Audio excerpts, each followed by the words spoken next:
All right. Good evening, everybody. We're going to go ahead and get started with episode 101 of Tech Thursdays. So, for those of you that are new, we do these live stream shows every Thursdays. I almost never miss an episode. We've done 101 now. Well, this is the 101st.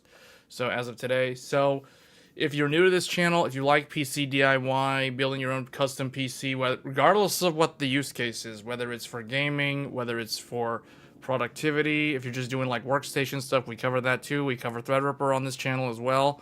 So basically, we do it all. So that being said, we're going to talk about the 9950X3D because this is currently the fastest consumer desktop CPU for everything. For gaming, for streaming, for productivity, for mixed workloads, mixed use case, security, encryption, decryption, file compression, file decompression.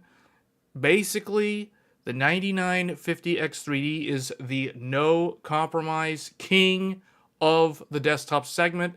There is no denying it. It is objectively the best.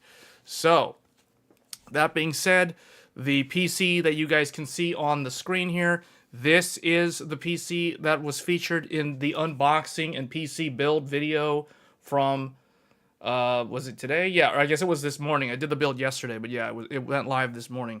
So that is the build that we will be testing on stream tomorrow. So if you want to tune in for that, hit the bell icon to get notified when I go live so you don't miss the live stream featuring the 9950X3D in gaming, because we're going to be focusing on gaming and streaming. So the PC, you guys can see, that is not the PC that I'm streaming on. I'm streaming on the typical Tech Thursdays computer, which continues to be powered by the Ryzen 9 9950X. This is now the second fastest CPU, because I'm surprised in mixed workloads, the 9950X3D is actually a little bit faster because it's able to hit the exact same frequencies on the faster CCD as the standard Ryzen CPU, but it also has the Vcache. So if the application can take advantage of the extra cache in L3, it will perform better on the 9950X3D. So I am kind of in a predicament right now.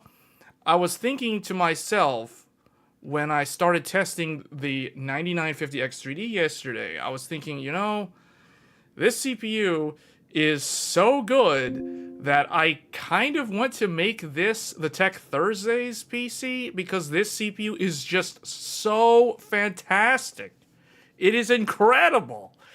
It is incredible in Monster Hunter Wilds, and I can't wait to showcase Monster Hunter Wilds on stream tomorrow, because the 9950X3D, oh man, Monster Hunter Wilds is my game of 2025. So far, it's game of the year for me, unless something else comes by. And I don't know, Monster Hunter Wilds set the bar pretty high. It's going to be very hard to top that game. But as you guys know, if you've been watching this channel, or if you're someone who has been playing Monster Hunter Wilds, or you're in the loop on Monster Hunter Wilds, you will know that that game is incredibly challenging to run. It is currently the new Crisis. That is how hard it is to run. It is incredibly CPU bound. In fact, it is constantly CPU bound, 100% of the time. And then in other scenarios, it can become GPU bound, but even when it's GPU bound, it's still also CPU bound. Therefore, a CPU like the 9950X3D swoops in to save the day, because the only way to fix Monster Hunter Wilds is to brute force through with super high-end hardware. That is how you do it.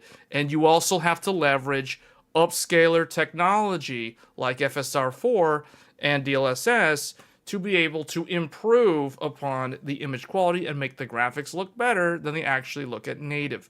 So that is the state of Monster Hunter Wilds. So we will be taking a look at that game on stream tomorrow, featuring the computer that you see on screen. So that computer, if you want to know what's specifically in that computer, go check out the unboxing and PC build video. That is currently the latest video on this channel. We break down how to build a PC in that video in a very quick format. So if you're new to PC building, you can use that video as a reference if you're going to build your own computer, or if you're someone who hasn't built a computer in a long time, maybe like, I don't know, like 5 years, 10 years, whatever, and you're thinking about building a new PC and you're trying to get up to speed on all the changes. For example, if you had a computer from 10 years ago, you were probably on DDR3, unless you were on Haswell E, which was basically Intel's Threadripper. For those of you that don't know, back in the day, that was the very first DDR4 platform.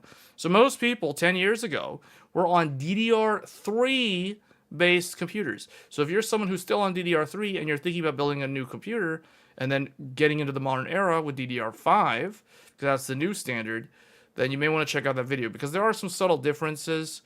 DDR5, the pin trace to the back of the motherboard is different, so you have to, the way you press the RAM in is slightly different. You can typically do it the same way and it works, but there's some subtle things like that. So check out the unboxing video if you want to see what's in the box besides the 9950X3D, and then we also put the computer together. So yeah, I guess one thing I'll say, we'll probably talk about Monster Hunter Wilds toward the end of the stream, but I encourage those of you who want to truly understand why Monster Hunter performs the way it does, because it, at a fundamental level, there is no way to fix Monster Hunter from a developer patching standpoint. There's going to be no patch. Let me repeat this. There will be no patch from Capcom that magically fixes the performance on Monster Hunter Wilds. The only way to fix it is with new hardware. So eventually, 5 years from now, the average mainstream gaming desktop 5 years in the future will probably be able to run Monster Hunter Wilds just fine, because by that time, CPUs will become faster and faster and faster, that they'll just be able to brute force do it. Very similar to Monster Hunter World. Monster Hunter World, when it first launched, was also very hard to run. However, it was not that CPU heavy. So Capcom is utilizing Direct Storage 1.0.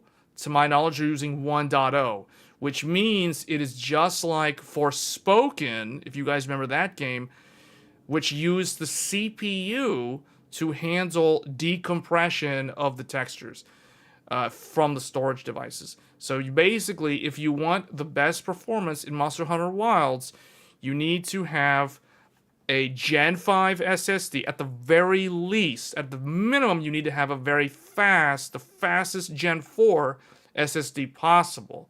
But recommended is going to be Gen 5 SSD, because Capcom, if you install the high resolution texture pack, which is like another 70 gigabytes, so basically makes the game almost 200 gigabytes of storage space, you need a very fast SSD to constantly stream out the data. It has a very, very fast read speed. If you want the game to not have the micro stutters and you want to have the really, really smooth frame rate. So you want to have very, very good 1% lows in Monster Hunter Wilds, you have to be on an extremely fast Gen 5, ideally Gen 5 SSD, like this one here that I'm using. So I am using this one. This is the Crucial T700 2 terabyte. This is a Gen 5 SSD. This is not the fastest SSD. This is the second fastest SSD. But yeah, something like this will get the job done. And then you need an incredibly fast CPU. Ideally, you want at minimum a 5800 X3D, but a 5800 X3D cannot handle Gen 5 SSDs because the AM4 platform doesn't support Gen 5. So you kind of need to be on a Ryzen, like an AM5, either Ryzen 7000 or Ryzen 9000 series, ideally. Or if you're on Intel, you need to be on an Intel motherboard that supports a Gen 5 SSD. And the only ones that do that without compromising on the graphics card are going to be those that feature the Intel Arrow Lake 200 series. So the Intel Core Ultra is probably the best choice for Monster Hunter Wilds if you are on an Intel-based platform. Everything else will perform worse. Now, the benchmark does not paint a very clear picture. It's a little misleading because it doesn't account for other players loading into the session. It doesn't account for the various textures that have to constantly be streamed in, especially when you're in the base camp. So there's all kinds of things there.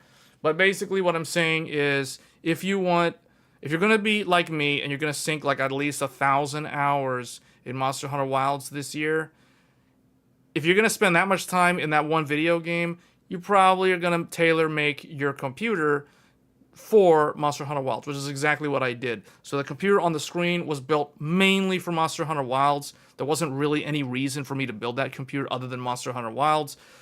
We already have a productivity computer that we're streaming on right now, featuring a 9950X. So, but we've been testing multiple computers. We're going to be looking at Intel again later, because there have been some changes I made to that computer. Mainly, I swapped it over to an AIO. I've basically gone all in on water cooling now. So, you guys who have been watching my channel for a while, you know I'm a big advocate for air coolers because of the simplicity, because of the peace of mind. There's no worry of leaks. There's no worry of the pump failing because the pump is typically going to die before the fans die because the pump is forced to spin at like 3,000 RPM its entire life. So it's not going to have a very long life compared to a fan, which only spins at like anywhere from, 500 to maybe, in the worst case scenario, like 1,800 to 2,000 RPM. So, and that's a dynamic load, whereas the pump is like constantly 3,000 RPM. So, yeah, so I'm in the process of swapping to AIOs. So you guys can see for the 9950X3D, we are going with the EK Nucleus 360 AIO. I bought this from Micro Center because it was like on clearance. Because, I mean, if you guys have been following the news in the last couple of months, EK has been in some hot water, we'll say. And I don't know what's going to happen with them, but I saw one of their water coolers. I saw that at Micro Center. They only had like 2 of them in stock. And I was like, maybe I'll get that just because if EK dies, like if EK goes out of business, at least I have like this one little memento, that of something that shows EK was a thing, So I got the EK liquid cooler. We stuck that on the new 9950X3D. As you guys can see on the screen there. And that's basically it. So yeah, the 360 IO does outperform the Noctua. It does not outperform the Noctua by an insane amount, but it does outperform the Noctua by an okay margin in terms of like how it compares.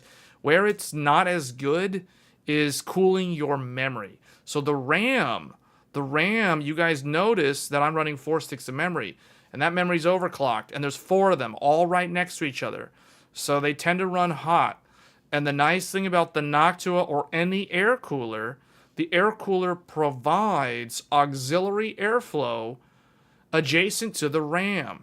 So I've noticed that by switching to an AIO, my memory runs on average 3 to 5 degrees hotter than it did when I was using an air cooler. So that's something to keep in mind. I think the VRMs also run hotter slightly, probably like 2 or 3 degrees, because again, the Noctua with those giant fans was providing airflow over the VRM. So I really kind of wish I could use the Arctic Freezer, because the Arctic Freezer has a VRM cooler, which also some of that air does go to the RAM. But unfortunately, the Asus X870E Crosshair Hero cannot fit the pump block for the Arctic Freezer 3 because it forces a offset for AM5. It basically won't work because of the Gen 5 SSD heatsink. The heatsink gets in the way, so you can't mount the Arctic Freezer on there. So that's why we had to go with like an EK or something else that doesn't have a clearance issue.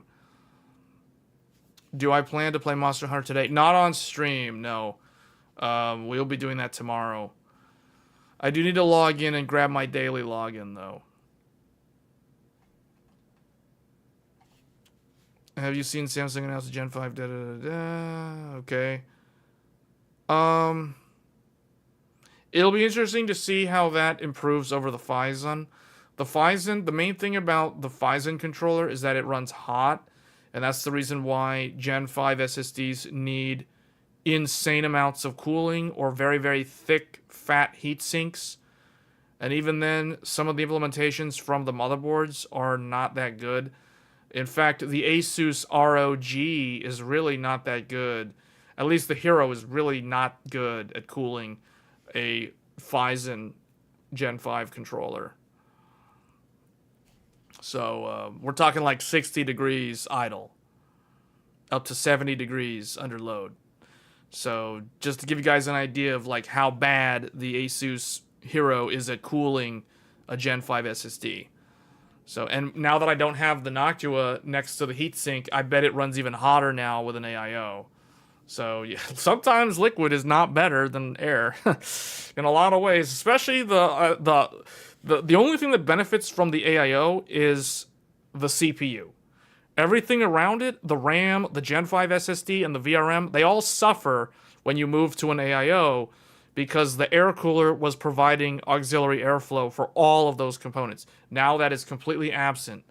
So now it's only able to benefit from the rear fan and the top-mounted fans of the AIO. But, you know, those only really help when the CPU's under load. Otherwise, they're like 500 something, 600 RPM, and they're too far away from the Gen 5 SSD to even make any difference.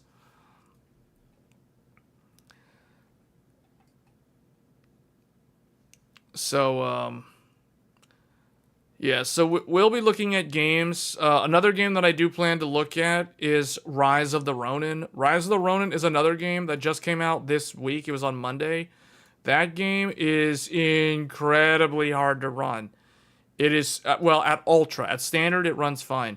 But Ultra settings, Rise of the Ronin, even without ray tracing. Ray tracing in that game doesn't really do anything in terms of hurting performance. It's really the game's Ultra preset. It's like it's turning on some kind of insane amounts of calculations that do absolutely nothing for the visuals. So it's so bad that there's a big thread on Steam complaining about like bad performance in Rise of the Ronin when you turn it to Ultra. And I tested it and I was like, yeah, this is pretty awful. And the graphics don't look any better than Standard. So it's like they artificially make the game harder to run with no visual upgrade, and it's just like the computer, like it's like the game is making the GPU do a whole bunch of unnecessary redundant calculations that do absolutely nothing for the visuals. Appreciate what you do. Keep it up. Hey man, thanks. Yeah, so this channel is pretty much all about PC DIY. So if you guys like this type of content, do get subscribed to the channel. I don't like to nag people. You know, I'm not the type of person that wants to put that little subscribe thing in the video with the bell icon, and I don't do that in my videos. So if you guys feel like it's of value to you, then do get subscribed to the channel. But I typically don't like to nag people about asking for subs or things like that. Maybe that's the reason why this channel has like a really low sub count. But yeah, but this is what we cover. So it's pretty much PC DIY. So we'll be looking at games tomorrow. So let's go ahead and dive into some of the news articles around the 9950X3D. Then we're also going to talk about some other tech-related news. So what we'll do, we'll just use the Tech Power Up review because that's the one that I've used for all the other launches as of the start of this year. So we looked at the 5090 reviews and then everything else using Tech Power Up. So the website's pretty good, I would say, overall, because they do a large volume of games and applications, so they kind of give you a very good geometric average over a wide scale of different things. So let's see what they say here. So Ryzen 9 9950X3D, great for gaming and productivity. So this is the thing that AMD actually needed to do. So if you guys remember, 2 years ago, so a little more than 2 years ago now, AMD launched the 7950X3D and the 7900X3D. And that CPU, for the most part, it was arguably the best CPU overall in terms of like balance of productivity and gaming, but it wasn't an outright winner. Like it was kind of like, okay, I guess one way I would describe the 7950X3D is it was a jack of all trades, master of none. Meaning it was good at productivity, it was good at gaming. In fact, it was way above average in both of those aspects, but it was not the chart topper. You know, like the 7800X3D was faster than it in gaming, and then the 7950X and Intel CPUs were faster than it in productivity. Now, they weren't that much faster, and the 7800X3D was not that much faster in gaming, but the 7950X3D was not the chart topper. It was not, meaning it was not quite worthy of having the high price tag of the premium product. You know, it kind of fell short in that area. Now, regardless, I still thought it was the best overall CPU. At the end of the day, it was extremely energy efficient, so your air cooler could handle it totally fine. You did not need a liquid cooler at all for the 7950X3D.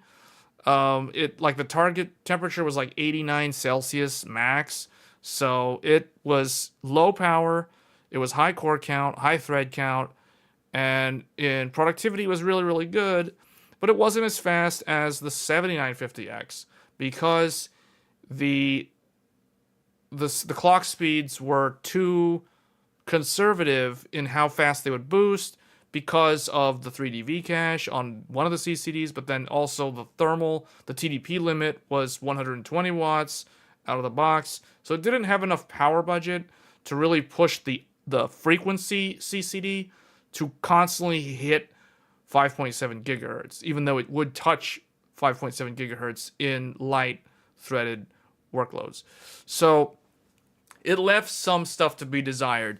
But now, with the 9950X3D, AMD has improved. They've basically corrected nearly all of the criticisms of that previous processor. So now, if somebody wants the best of the best, they don't need to think about, oh, is it the best in gaming but not so much productivity?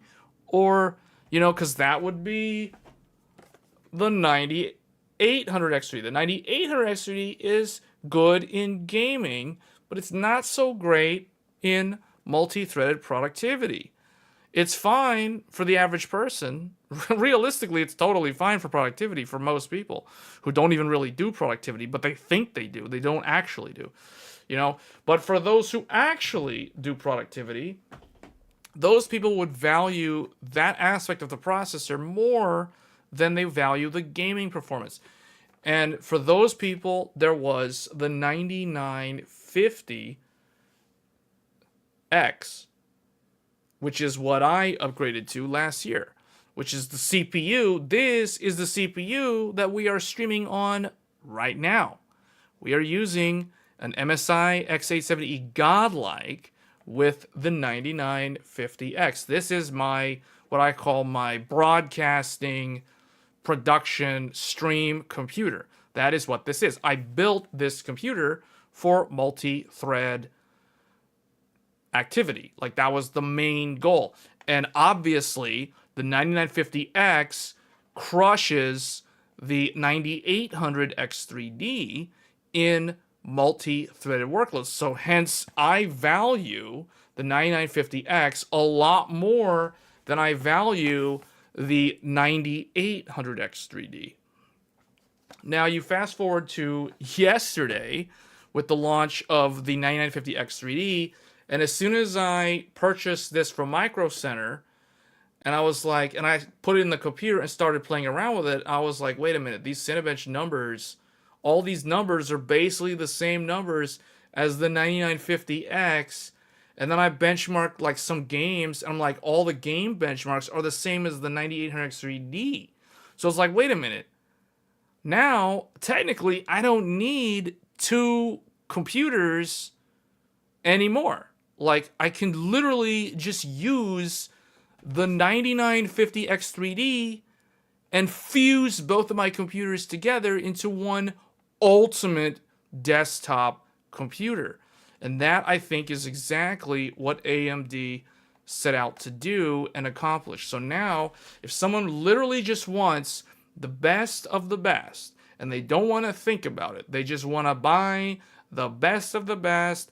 They don't want to think about, oh, do I need to favor my productivity? No, hold on, wait a minute. What about the Call of Duty? You know, like now, or the Monster Hunter Wilds. Now they're like, oh, now what do I need this? Do I need this? No, now they fusion together and they get this. So this is the ultimate desktop CPU for mainstream desktop. So not counting Threadripper, but you know, like Threadripper is, you know, that's like saying, that's like trying to compare, you know, like to use a Lord of the Rings reference, because, you know, I do a lot of DBZ references, but we'll use a Lord of the Rings reference. So that would be like saying Aragorn, Boromir, Faramir, trying to compare those guys to like Gandalf. You know what I'm saying? Like Gandalf and Saruman are like a different level of being. They're basically like Threadripper tier. The wizards are basically Threadripper tier. And the humans like Aragorn, Boromir, Faramir, they're like, you know, Ryzen, and Ryzen X3D. You know, maybe Aragorn is the 9950 X3D. And I don't know, like Boromir is the 9950X. Faramir is the 9800 X3D. Whatever, you know what I'm saying? Just to throw out like a reference, so that people have a frame of comparison. Like they can understand in their mind, okay, Threadripper is basically like a Maiar. So Threadripper is like on another level. It's a different level. You cannot compare Threadripper with like Ryzen. That would be like saying who would win, Aragorn or Gandalf. We all know the answer to that question. You know, like no one would ask that question. Anyone who understands Lord of the Rings, they know exactly who would win. You know, it isn't even a fair fight. So it's like, who would win? 9800 X3D or Threadripper? Like, no, you can't compare that. They're like the laws by which they are governed are just too different. So, but we do cover Threadripper on this channel, and I'm hoping that we see AMD do something crazy for HEDT. I would really like to see a Threadripper with like a CCD with Vcache. That would be insane. That would literally be insane. Can you imagine if there was like Threadripper with X3D? Like what? Like wait a minute, what? That would be like Gandalf the Grey transforming into Gandalf the White. That would be weird. So Epic is basically the Valar. That's like one level above. So you know how in Lord of the Rings there's the Valar? The Valar are like the high, they're like gods. They're basically god tier. The Valar. Then you have the Maiar. The Maiar are like Gandalf, the wizards, the Balrogs, Sauron. Those are like Threadrippers. So Epic is basically Valar. They're like the level above. They're like the highest level. There's nothing above them.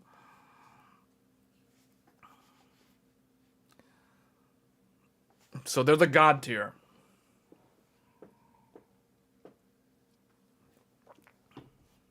Melkor was a Valor, wasn't he? Yeah. The Valor guys. Yeah. Okay, so let's kind of like skip through here. The main thing that they needed to do was they needed to show that the CPU was really, really good. And there you go. 720p. So the 9800 X3D, yeah, it's still the chart topper, but okay, this is 720p. Let's look at some actual games here. Counter-Strike. Okay. Cyberpunk, yeah. What I want to see is let's look at the 1080p. So, look at how it improves over the 7950 X3D. 7950 X3D is only 93% of the 9950 X3D. The 14900K, Intel's last bastion of hope is only like 91% of the 950X3D at 1080p gaming. Intel Core Ultra is only 87%. It was cut off because, hold on, we don't need this. That thing went to sleep. The Intel Core Ultra, 87%. The 9950X, 91%. Basically, the 9950X and the 14900K are only around 91 to 92% of the 9950X3D in gaming. So this is the reason why, this is what AMD needed to do. They needed to show that the flagship CPU can decisively win against their own Zen 5 with no X3D. And then also like Intel's best. Because Intel's best is the 14, well, it is so weird saying Intel's best is the 14900K because that's technically not their newest CPU. Their newest CPU, Intel, if you ask anyone at Intel has been programmed to, if you ask them what is their best CPU, they are programmed, regardless of whether they truly believe this or not, they will tell you it is this one, the Intel Core Ultra 9285K. I was going to say the chart topper, but it's not the chart topper. It's actually the one at the bottom of the list. So this is their latest and greatest CPU. But look, it loses to Zen 5, man. It loses to Zen 5. Like, AMD with no X3D is winning. Like, this shows, like... Okay, here we go. This is another Dragon Ball Z reference. Okay, this shows... Okay, Vegeta is the Intel CPU. Vegeta can power up to Super Saiyan 2, transforming into an Intel Core Ultra 9 285K. Now, when Vegeta/Intel goes like, lets himself go to the dark side or whatever, and he becomes Majin Vegeta, that is a power hog. That thing is radiating so much energy and heat, aka Majin Vegeta's aura. That is the 14900K. So the 14900K is basically Majin Vegeta. So for those of you that do not understand these references, I am so sorry, but let's just run with it for a second. Goku is Ryzen. Goku wears orange. Vegeta wears blue. So Goku is Ryzen. Goku can go Super Saiyan 2 to match Majin Vegeta. Goku Super Saiyan 2 is the 9950X. But remember, everybody knows that Goku has a special technique. Goku has the ability to go beyond. He can go beyond Super Saiyan 2. He can transform into a Super Saiyan 3. That is the X3D variant. And when Goku goes Super Saiyan 3, Vegeta can't even keep up. He falls behind. He has to concede that Goku is just straight up better. So that is the current state of CPUs. So it's kind of weird how I can use a Dragon Ball Z reference to summarize the current state of the CPU industry, because what I just said actually perfectly fits exactly how it is today, using Dragon Ball Z characters to describe that. That's insane. But it is extremely accurate. As Jensen Huang said, it is not accurate, but it is correct. So it may not be an accurate painting of the situation, but it is actually a correct analysis of the situation. So let's take a look at higher resolutions here real quick. So 1440p. So 1440p, the only thing that's going to happen is the margins are going to become smaller. So now they're starting to close in on each other. You can see it start happening here. And then when you get to 4K, at 4K, it's almost, they're all basically, now here at this point, it's still 7%, you can still see, 7 to 9%, you can still tell the difference. But when they're like 2% difference, 3% difference, you're not really going to be able to tell the difference.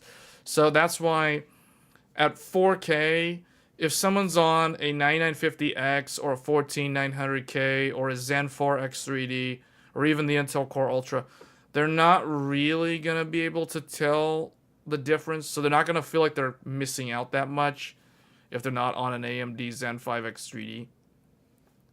But the X3D is still the best, you guys can see. So let's take a look at the power consumption though. So here is what I was curious to know, because one thing I remember was the 9950X uses more power than the 7950X. Well, actually no, it uses less. It uses less, but while gaming it uses more. So AMD basically blasts power to make sure that it's able to win. And see, here we go. I knew this would happen. So in gaming, the 9950X3D uses a lot more power than the single CCD 9800X3D. In fact, it looks like the 9950X3D uses power consumption similar to the 9950X and the 14900K. In fact, according to this, Intel's Core Ultra 9 uses less power than the 9950X3D while gaming. So that is something that I will test that, because I want to see how this scales. It also, I did remember when I tested 9950X. 9950X, I remember, was pulling similar power to the well, I have the 13900K, but I remember it was pulling similar power to the 13900K while playing Monster Hunter Wilds. So that is one thing to notice. But what that means though is that whatever they did to correct the, let's say, the scheduling stuff that people were complaining about, I think they had to do that at the expense of power efficiency, because they basically had to scale up the cores to keep running to shore up any sort of deficiencies in scheduling getting put on the wrong CCD, for example. So that's probably something that they did that I think is one of the reasons, because when I look at this, I'm like, okay, wait a minute. 7950X3D, the predecessor pulled 80 watts, but the new one is like almost double. So that means that they really did change something, because that means that the change must be scheduling wise, because that's kind of what they need to do. So yeah. How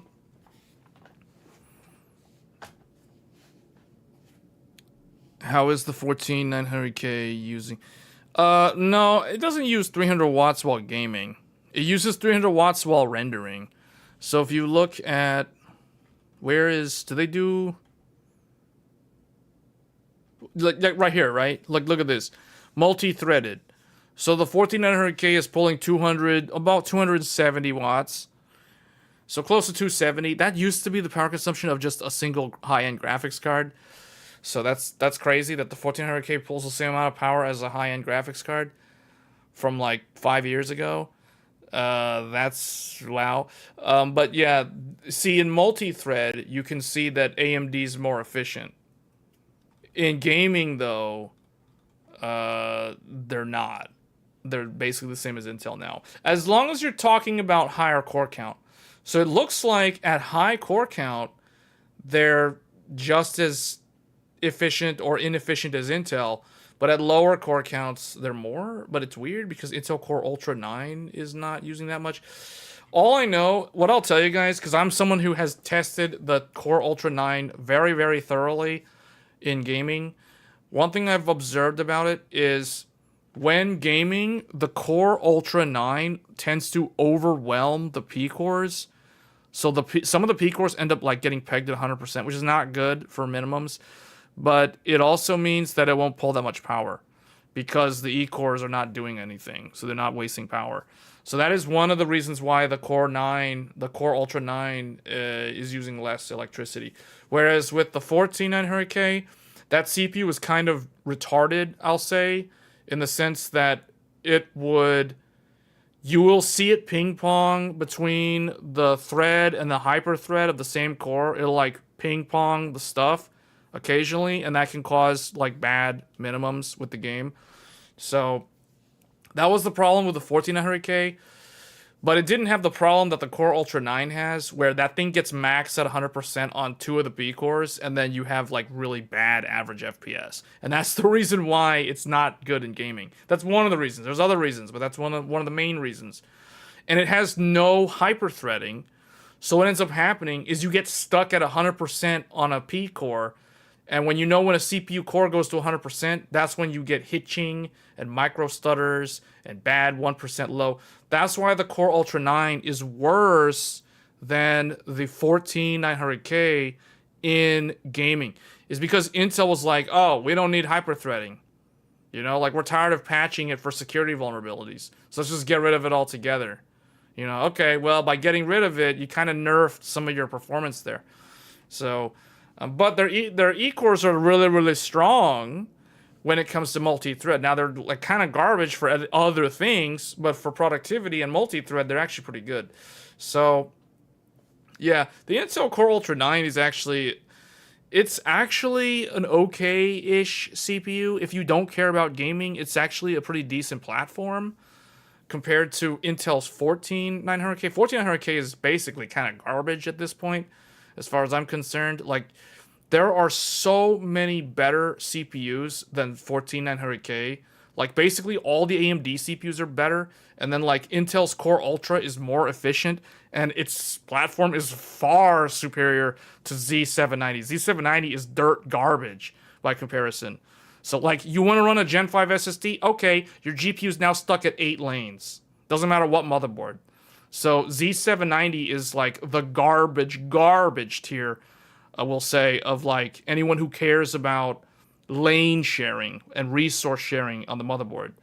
So compared to like Intel's new Z890, which fixed all of those issues, and AMD's stuff, which has technically been superior since the start of AM5. So, but anyway, we'll talk about some of that maybe later. Let's look at the... do we want to look at power versus... Okay, power versus...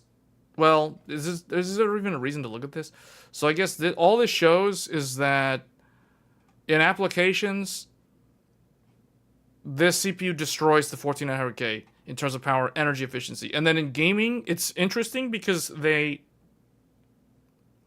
like AMD uses more power than Intel in Alan Wake 2, but then and also Elden Ring, which is really interesting, but then it uses less power in like everything else. So that's kind of interesting, I guess. And then against the 9950X, they're basically the same, which is hilarious, because this almost makes... The sad thing about this is this almost makes the 9950X like redundant at this point. Like, who would buy a I'm just thinking out loud here. Like, who would buy a 99, assuming they've looked at like results of these two CPUs, who would buy a 9950X to save like $50 if they care about productivity, but they still play games, but they don't play games that much? You know what I'm saying? Like, think of it like, think of like somebody who, they only play games on the weekend, and they work full time. They have all this stuff going on in their life. They do not have time to dedicate to playing games, but they play, maybe they play Final Fantasy 14, because that's like a social MMO, or they do, I don't know, like they play games casually. like a casual gamer. Maybe they play a little bit of Fortnite or they play a little bit of something, you know, whatever the game is, whether it's League of Legends or Minecraft or Final Fantasy 14 or World of Warcraft, some like mainstream game that isn't even that hard to run. Like, would they be better off buying a 9950X, saving $50? Or shouldn't they just go ahead and get the 950X 3D anyway for like $50 more? Now they have bragging rights because now they have like the best of both. Like, you know what I'm saying? Like, it's kind of like, this is weird because it's almost like AMD's 9950X 3D is going to cannibalize the sales of their regular 9950X. So, because the MSRP of this is what, $649?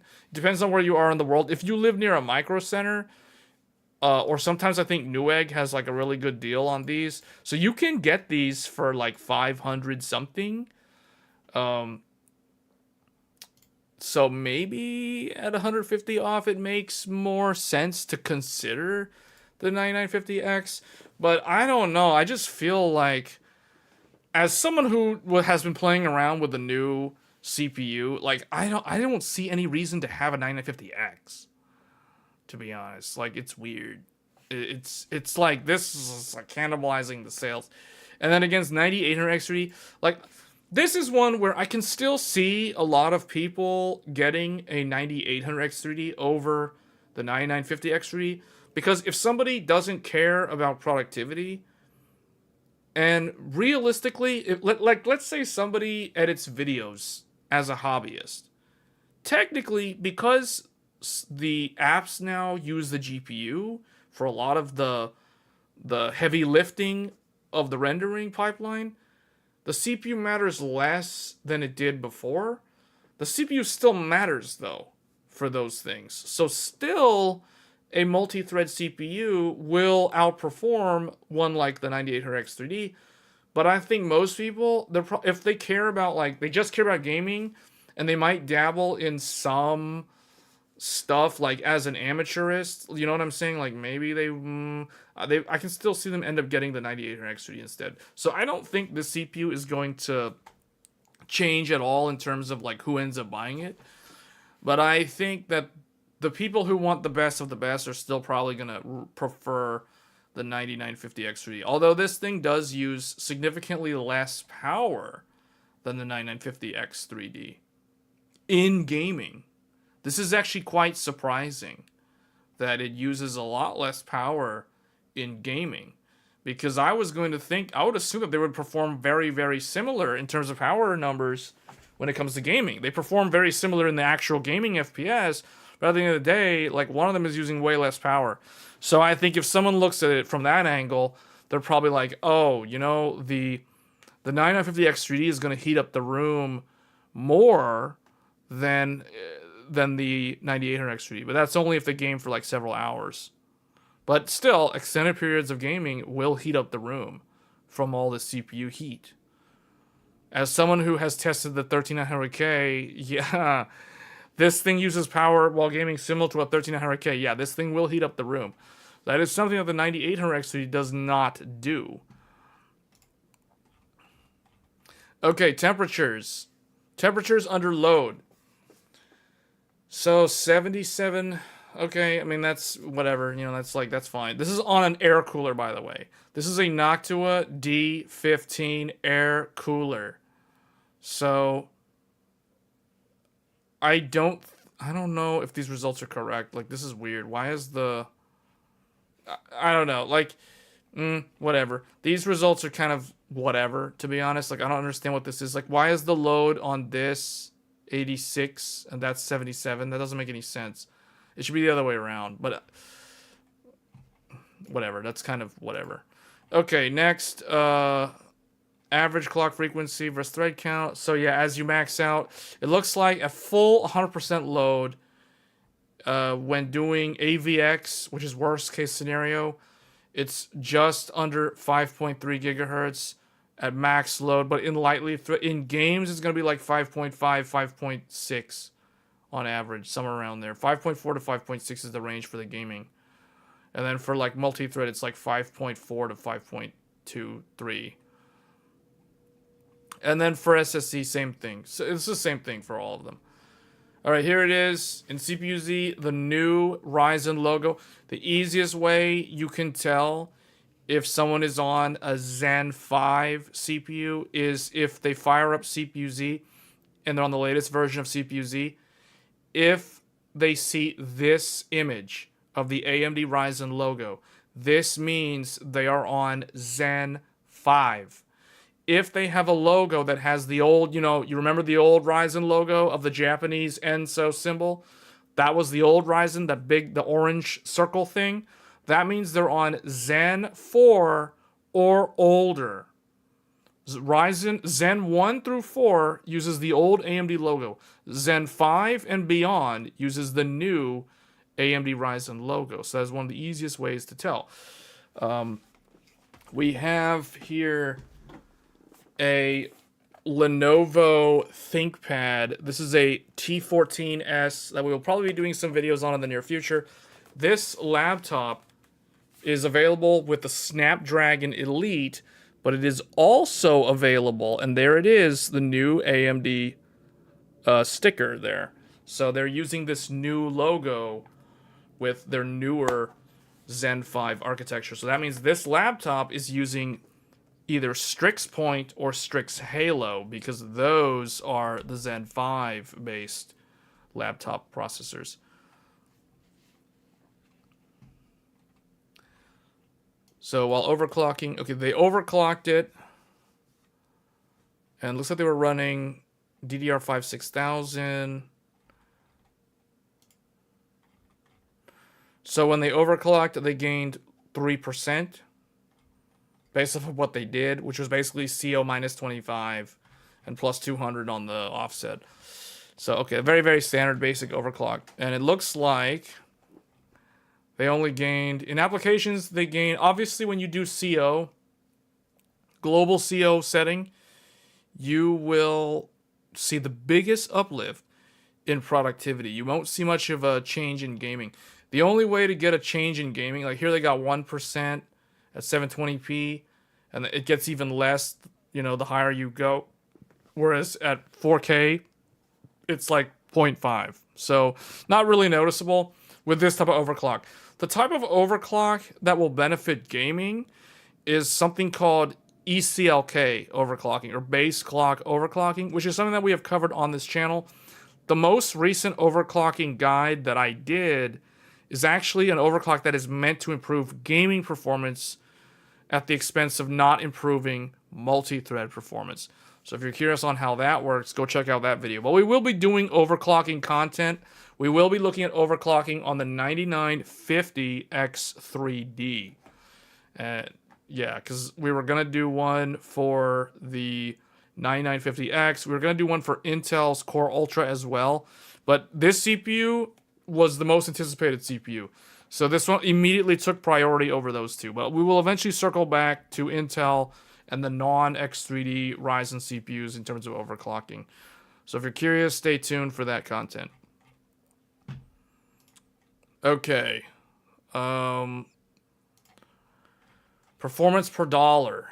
So, okay, here is where things get interesting, because here is where the regular Zen 5 and Intel can make a case.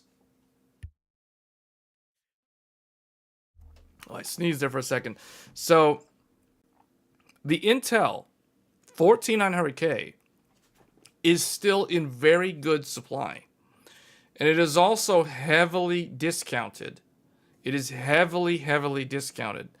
And I think this is where Intel is able to still retain their market leadership position, because they're able to lower the price on their 14900K and all their Raptor Lake CPUs.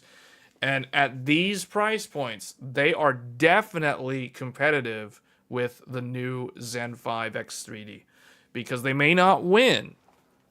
But remember, there's more ways to win a war. You cannot just win by being the absolute best. As anyone in marketing knows, or anyone who's in sales knows, there is more ways to win a war. You cannot, it's like, oh, if you're the best of the best, that doesn't mean people are going to buy your product. You know, like you can have the best CPU in the world, and if no one knows who you are, it's as if your product doesn't even exist. And that is the reality for AMD. Most consumers do not even know AMD exists. So if Intel can undercut by like 100, 150, you know, like by a lot of money, if they can drop the price, and you know they can go hard on dropping the price on Raptor Lake, they cannot do this with Intel Core Ultra. They absolutely cannot afford to drop the price on the Intel Core Ultra series. So if you are the absolute Intel fanboy, Intel fangirl, you have to have the Intel CPU, Intel Inside Team Blue, big deal, great stuff. You know, you have to have that sort of thing. You gotta pay the full price because the Intel Core Ultra is not going on sale anytime soon. We know why. We've talked about this. It is because this CPU is not made in the USA. This CPU is not made by Intel. It is not Intel inside. It is not, it doesn't even say it. Like, I was looking at the box when I got the CPU and I was like, wait a minute. Hold up. It doesn't have the thing. It doesn't have the thing. The thing that's on the 1300K box is not made by Intel. They cannot advertise on the box that the Core Ultra 9 is made by Intel. It is TSMC. It is TSMC. And you know what that means? No price drop. No sales. No price drop. Gotta pay full price. If you're the Intel fanboy, pay up. Pay up. If I'm Intel, I'm Intel. Give me the money. Give me the money. Give me the money. Give me all the money. Pay up. You want the best Intel? Pay up. TSMC inside. Pay it up. Give me the money. Give me $600. Give me $600. Pay full price. Pay full price. No sales. No sales for you. Intel fanboys, no sales for you. Pay full price. And you know what they also do? They don't even make that many of these. So good luck trying to buy this because it's going out of stock quite often. It took me, I only managed to buy this in January. In January. I bought this, I think, January 18th. This thing came out in October. I had to wait, what is that, 1, 2, 3 months. I had to wait 3 months. I had to wait 3 months to pay full price and buy this thing because it was constantly out of stock. And it's funny because it's not going out of stock because people are buying it. I'll tell you that. It's not going out of stock because people are like, oh, I must have the best, the Intel made by TSMC. No one's doing that. No one's doing that. The reason why it's going out of stock is because Intel's not making that many. They're not ordering large quantities from TSMC. Because you know what? They don't want to pay TSMC money. Why should they be paying TSMC money? No. Give us the money, we're not going to pay TSMC. We will pay TSMC the minimum quantity to have the minimum viable amount. So that's the reason why this is $600. But guess what? The AMD flagship is $700. It's $100 more. So at that higher price, even at $100 more, the Core Ultra is still better value in terms of the price. Can I now safely say I have the best consumer PC for 2025? Yes. And that's what I was about to get to. I was about to talk about that. Because here, it's like you look at performance per dollar, Intel is competitive because they're cheaper. But when was the last time that was the case? When was the last time Intel was the cheaper option? Like, Intel was the budget guy, you know? Like, that just sounds so weird. Intel is the budget option. And that's why they're still competitive with AMD. Because guess what? Raptor Lake, made by Intel. We can make as many of these as we want. We can make a whole bunch of these. Do you guys... Hasn't anybody ever wondered why is the 12th gen still around? Why is there still 12th gens? Like, why is it so easy to go into a Micro Center and buy a 12700K or even a 12900K? Those CPUs aren't even good anymore. But people don't even notice that. Like it's because no one even really remembers those CPUs. Those CPUs are relatively old. Now, they're not as old as like Zen 3. They're like a whole year younger than Zen 3. But they're still kind of old. You know what I'm saying? Like, remember what I told you? When a CPU hits 3 years old, it's middle-aged. A CPU that's 3 years old is not a spring chicken anymore. The 12th gen is from 2021. 2021. And yet you can still buy them. You know why? You know why the 12th gen is still around, though? Because Intel makes them. Intel makes 12th gen. And they're going to keep making 12th gen. There is no plans to stop 12th gen production anytime soon.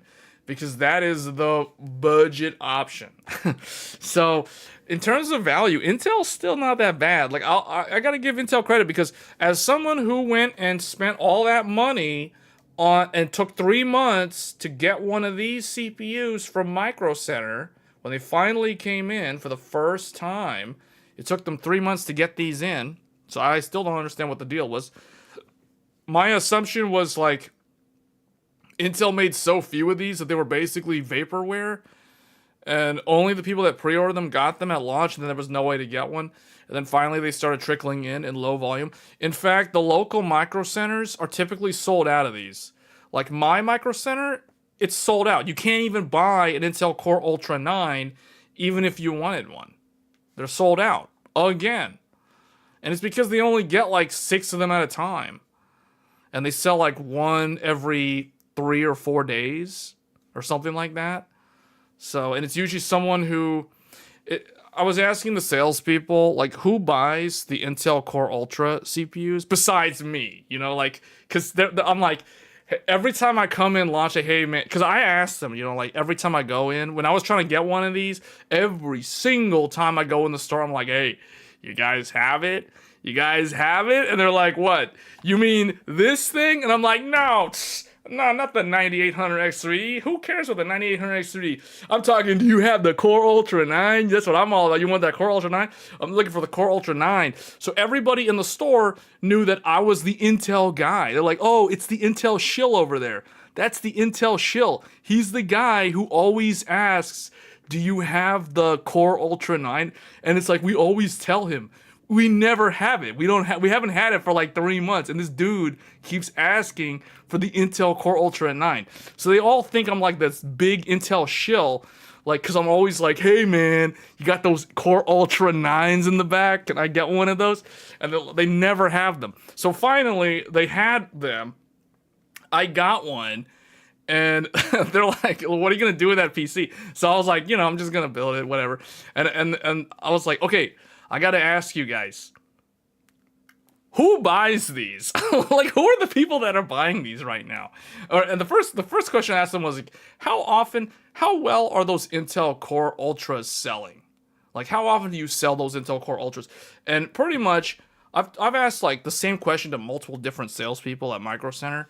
And you know what? The response is always something along the lines of, like, it's not selling good at all. And like, one guy told me, like, we sell maybe, like, one Core 7, like every 3 to 5 days. So you think about the average work week being 5 days, that literally means that they're selling like one Intel Core Ultra a week. Like maybe 1.5, 1.5 in a week. Dude, what the heck? I was like, wait, what? What is the, like, what? And meanwhile, I'm like, okay, what about this thing? And they're like, this thing is like, we can't keep them in stock. They keep selling out. But now the demand has died down because enough people that upgraded have finally upgraded now, meaning the market opportunity for CPU upgrades is kind of like, it's kind of flat, almost flatlined at this point, meaning everyone that wanted to upgrade has upgraded by now. Now, it's still going to continue. There's still going to be people that are upgrading. And now that the 9950X3D is out, there's more options now. So I think it's going to be much easier. If somebody wants a 9800X3D, I don't think it's going to be hard to get one at all now. So the Micro Center that I've gone to, they regularly have them in stock now. I've seen them still gone a little bit low, but they typically always have them now. So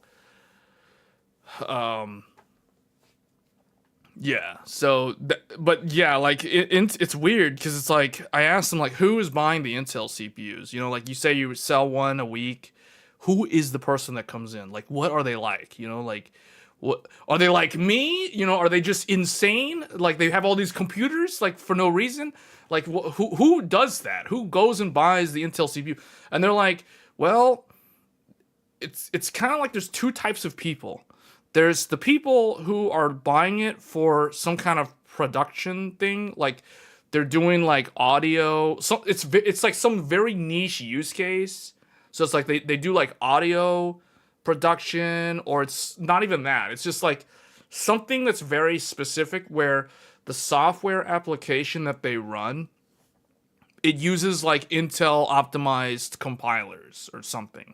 So something along those lines. And because of that kind of thing, then yeah, then it makes sense for them to just straight up just buy the Intel CPU. It's like, whatever, you know? So that is one reason, that's one example of who is buying the Intel Core Ultra.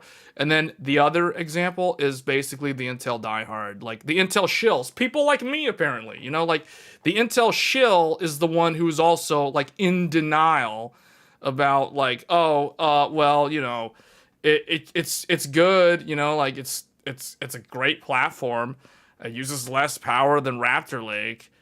It doesn't heat up my room like Raptor Lake used to, you know, because obviously if it's an Intel shill, you know, like they have a 14900K or a 14900KS, and they literally upgrade every generation, which means they literally have like so many motherboards because they gotta swap motherboards like so often because of Intel changing sockets all the time. You know what I'm saying? So it's like that type of person.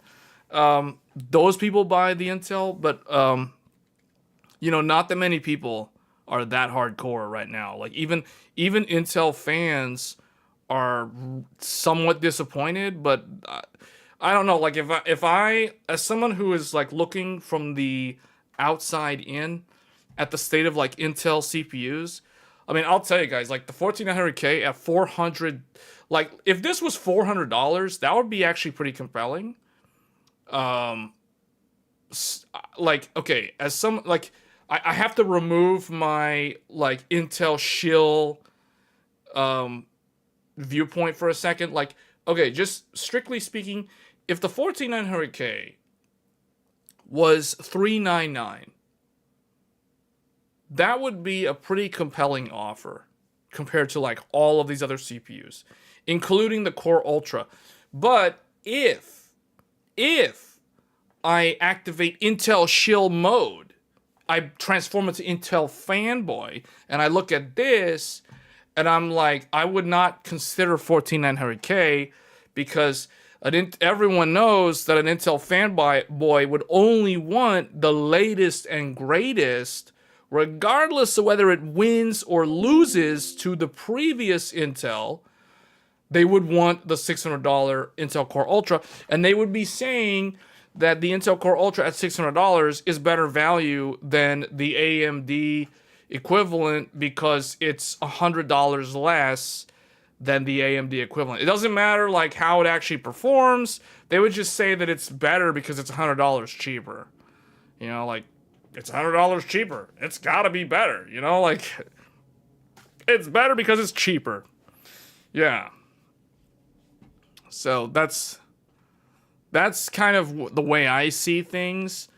But now if we're looking at this objectively, at $600, the Core Ultra 9 is stupid. It is retarded. Your IQ would be questioned if you spent $600 to buy an Intel Core Ultra 9 over a 14900K or any of the AMD equivalents that are offering better value. You're like the 9950X. Like the 9950X is so much better than the Intel Core Ultra 9 and it's lower priced. It's lower priced. It doesn't have the potential for application compatibility problems because of E-core, P-core stuff. So it doesn't have any of that problems. And it performs basically the same in gaming. So like 9950X and Intel Core Ultra are basically the same CPU with two different badges. One of them has an AMD logo on it. The other one has an Intel logo. They're both made by TSMC. They both have like similar multi-thread performance. They both have similar power consumption. They both have similar gaming performance. You see where I'm going with this? They both have USB 4/Thunderbolt 4. They both have PCIe Gen 5, blah, blah, blah. The same exact motherboards. It's like, oh, the 9950X has an Asus Crosshair Hero. Oh, you know what? Transform Asus, Maximus Hero. Oh, that's just the Intel version of the exact same motherboard. So it's like, when I look at 9950X and Core Ultra 9, I'm like, man, those two CPUs are almost exactly the same in almost every way. And that's the reason why I think Core Ultra has a big problem. Because like, if someone tries to tell me that the Core Ultra 9 is, like, really good for productivity, it's really good as a workstation, that starts, I mean, if I see stuff like that, I immediately like, that person's probably an Intel shill, in disguise. They're kind of like low-key Intel fanboy there. Because how can you say that the Core Ultra 9 is a good productivity, like, it's the best, well, okay, it's good productivity, but it's like, okay, hello? Do you know what this is? Have you heard of this thing? Do you know what this is? Is this also not a good workstation productivity CPU? Like, that's what I'm saying. Like, it's basically AMD and Intel for productivity. It's a toss-up. You're never going to be able to tell the difference. They're too much the same. In gaming, Super Saiyan 3. Intel just doesn't have Super Saiyan 3. That's all there is to it. It's that simple. Intel's Vegeta and AMD's Goku.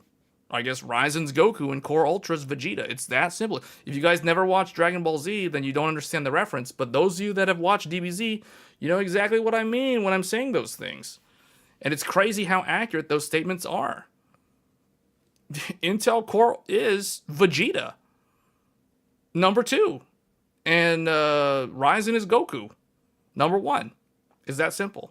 That's the current state of the CPU market. So let's look at the value in conclusion. All right, here we go. $700. Yeah, it's steep.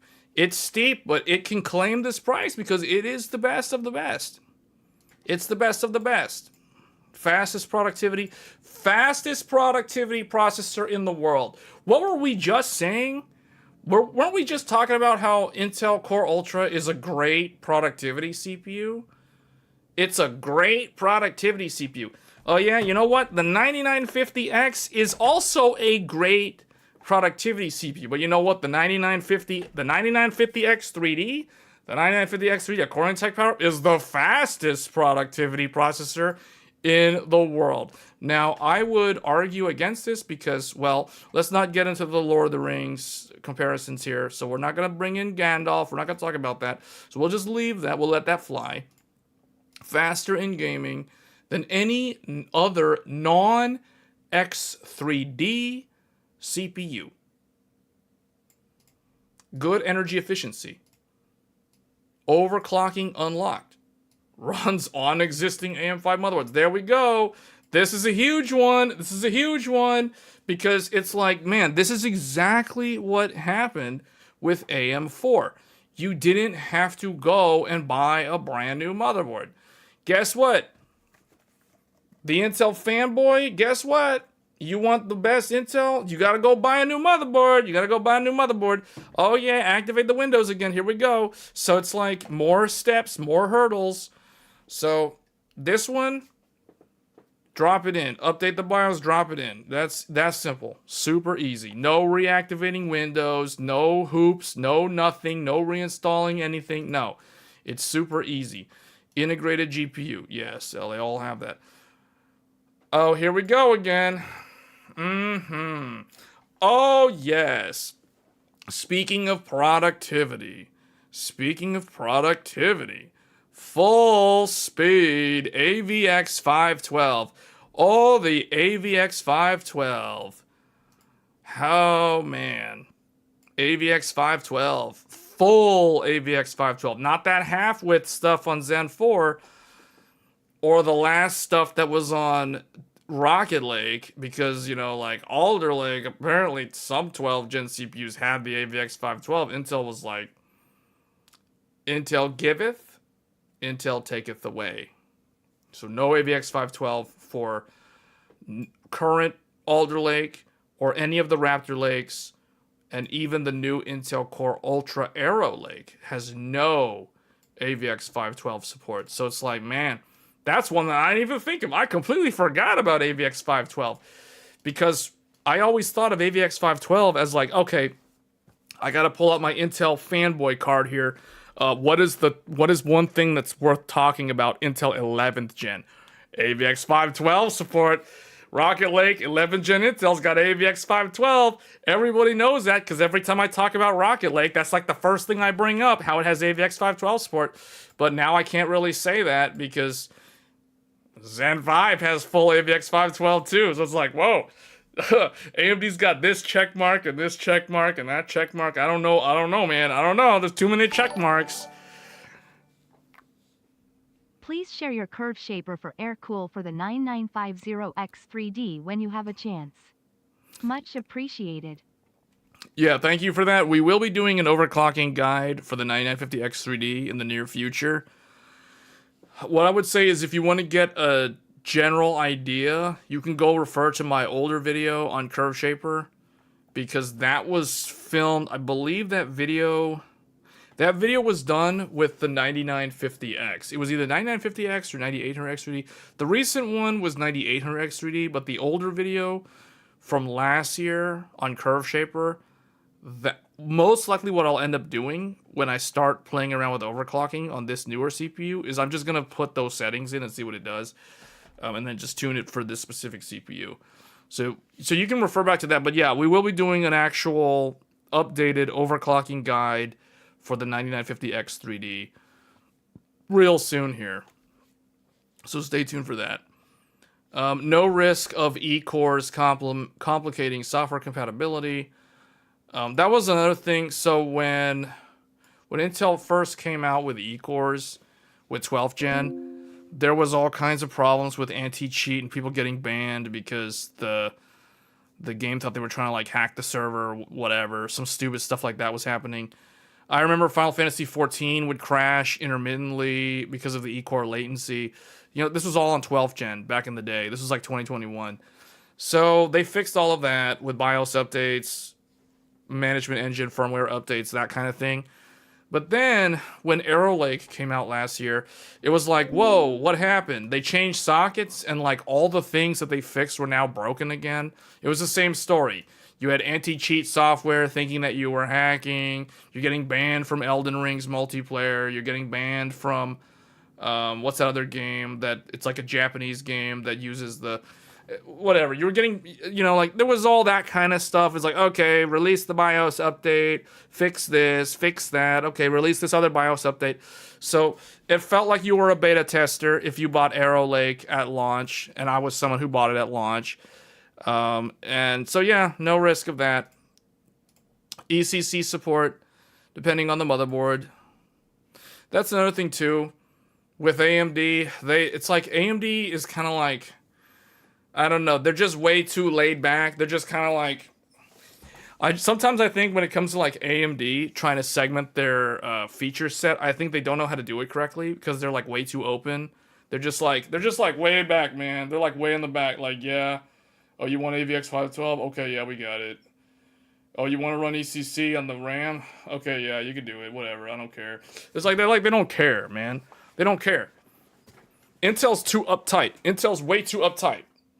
It's like you want AVX 512? No, you can't have it. Oh, it was on our CPU? Oh, okay, hold on. Okay. Take this BIOS update, put that on there real quick. It has some security updates. It fixes Spectre and Meltdown. Okay, yeah, update that BIOS. Okay, you update the BIOS? Okay. Wait, what? Oh, you can't run AVX 512 anymore? Oh, I'm sorry. We took it away. You can't do that. That's a consumer CPU. You have to buy our expensive Intel Xeons if you want that. I'm sorry. You can't do that anymore. Intel Core Ultra 9 isn't allowed to run AVX 512 anymore. You know, like that's not allowed. It's against the rules. It's against our policy. So that's like they're too uptight. You know what I'm saying? Like, oh, you want ECC support? Why do you need ECC support? You don't need ECC support. Wait, why are you, I'm using the Jedi mind trick. Why are you still saying you need ECC? No, you don't need ECC support. Wait, no, you don't need ECC support. Why do you want ECC support? You don't need oh, okay, buy Xeon. Buy Xeon. Don't buy Intel. Or okay, buy a workstation motherboard. So that's what I mean. Like it's too locked down. Oh, you want to overclock? But you forgot to buy the K SKU? Oh, you bought the 14900? No, the 14900 is not for overclocking. You can't overclock that CPU. No, you have to go back and buy. Oh, it's beyond the return window. Oh, no, you're trying to sell it on eBay, but no one's wanting to buy it because of the VMIN issue. They're afraid that it's degraded. Oh, well, no, too bad. No, just buy the 14900K. You know, and no, buy a workstation. Buy a Xeon. You know, like, that's what I mean. Like, it feels so restrictive. It feels so restrictive. You know what I'm saying? Like, AMD's just like asleep all the time. Like, they're like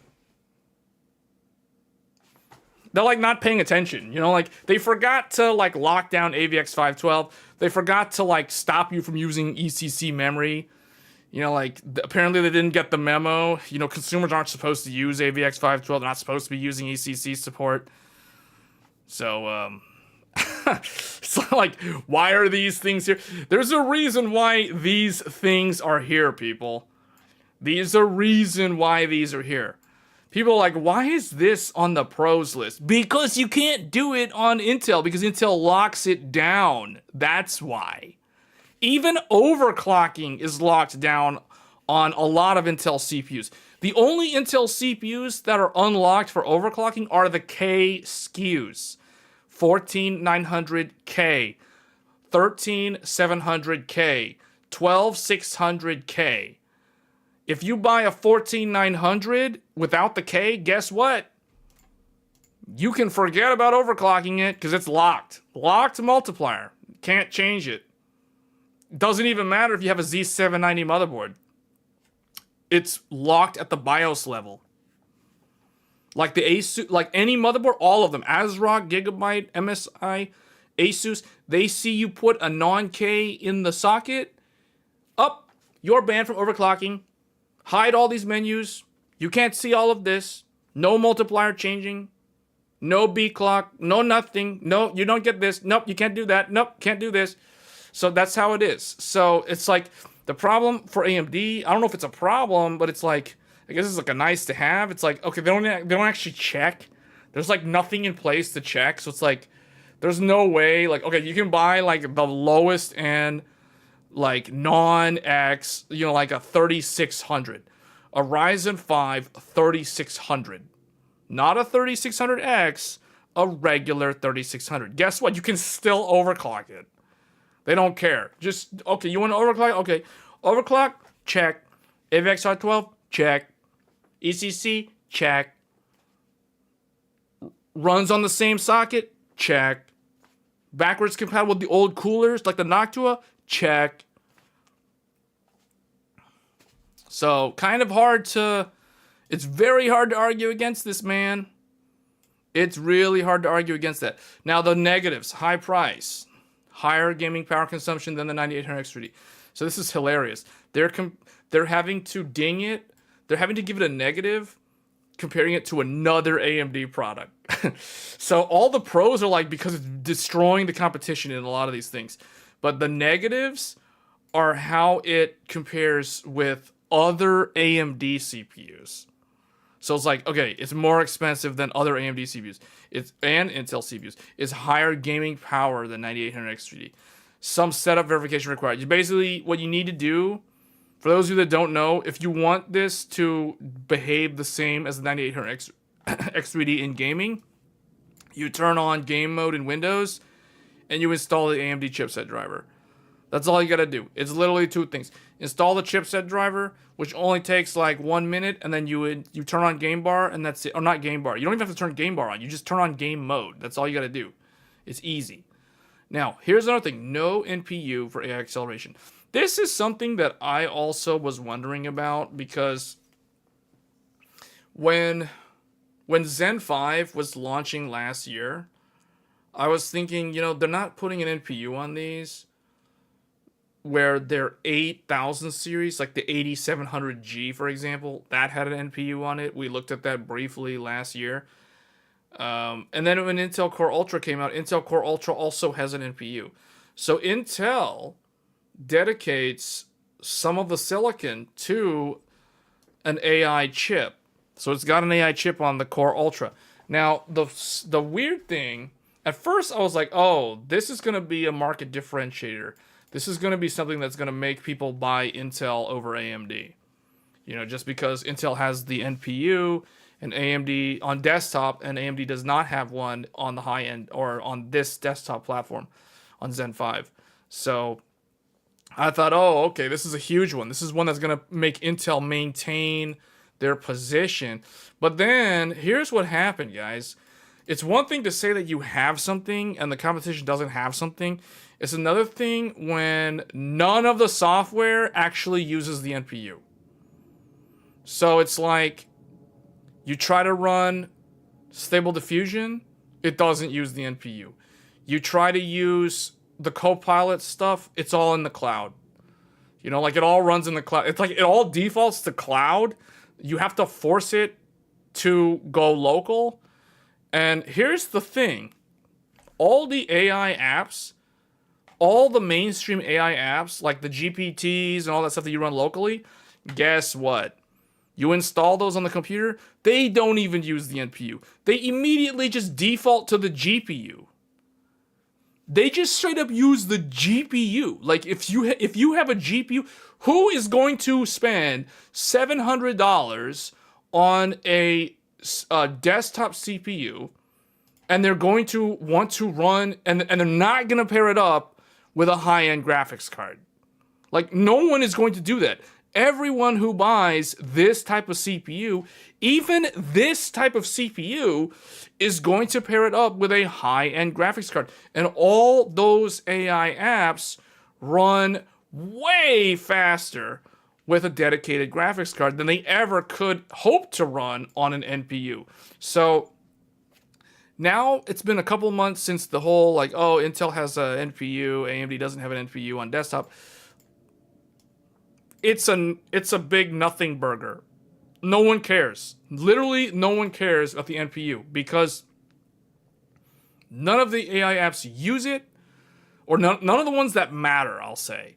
Like, all the actual AI apps that I've used, that most people are using, they use the dedicated graphics card. They don't even bother to use the NPU, or they aren't even programmed to use the NPU. They just straight up prefer the GPU. And here's the other thing that's even more crazy. If you don't have a dedicated GPU... Will AMD get CUDIMM support? MSI X870E Godlike has CUDIMM support. Oh man, I like this super chat. I like this super chat for multiple reasons. Number one, this isn't even mentioned. CUDIMM isn't even mentioned on here. It's not mentioned here. It's not mentioned here. We'll talk about that. There is something to say about that. So that's a great super chat. We will get to that in a second, but I want to finish my train of thought here. So the reality is, even if you don't have a dedicated discrete graphics card and you're using integrated graphics with like this CPU or the Intel CPU or any CPU, guess what? The AI app will prefer the integrated graphics over the NPU. That's another thing. So it's almost like the NPU serves no purpose on a consumer desktop platform because most desktops will have a discrete graphics card which will vastly outperform the NPU, or they'll have the integrated graphics, which is also superior to the NPU. So this is kind of a no, like, it's like, yeah, they have to mention this, but no one cares because, like, even the people who are using the AI on their computer locally, they don't even care about the NPU. So, in fact, it is really hard to figure out how to get the software tools to actually even prefer to use the NPU, because they're mostly programmed to immediately search for the GPU and just use the GPU, regardless whether it's integrated GPU or discrete GPU. Now, regarding CUDIMM, so here's the thing on CUDIMM.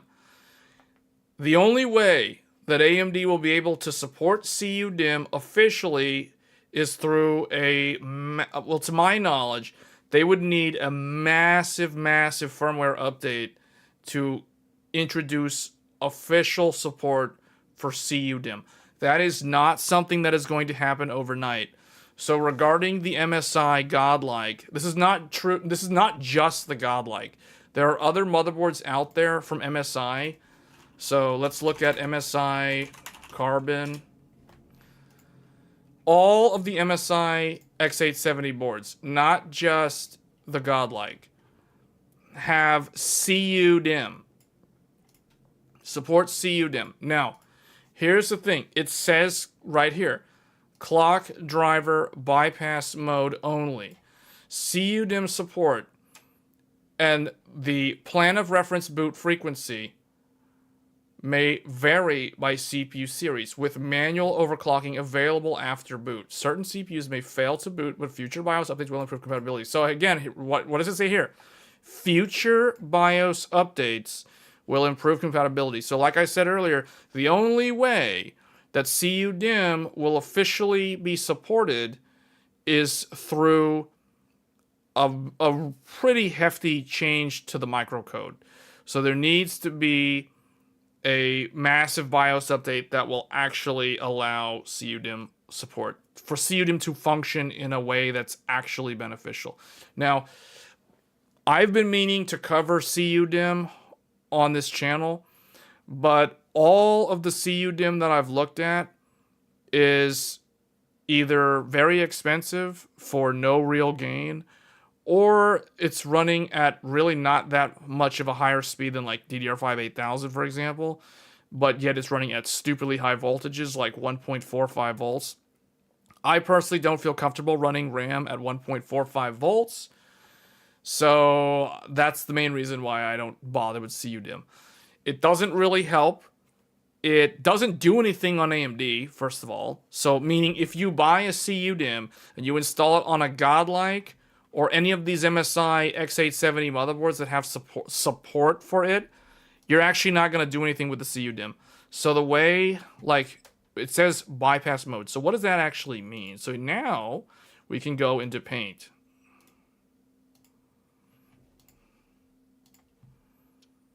So CUDIMM.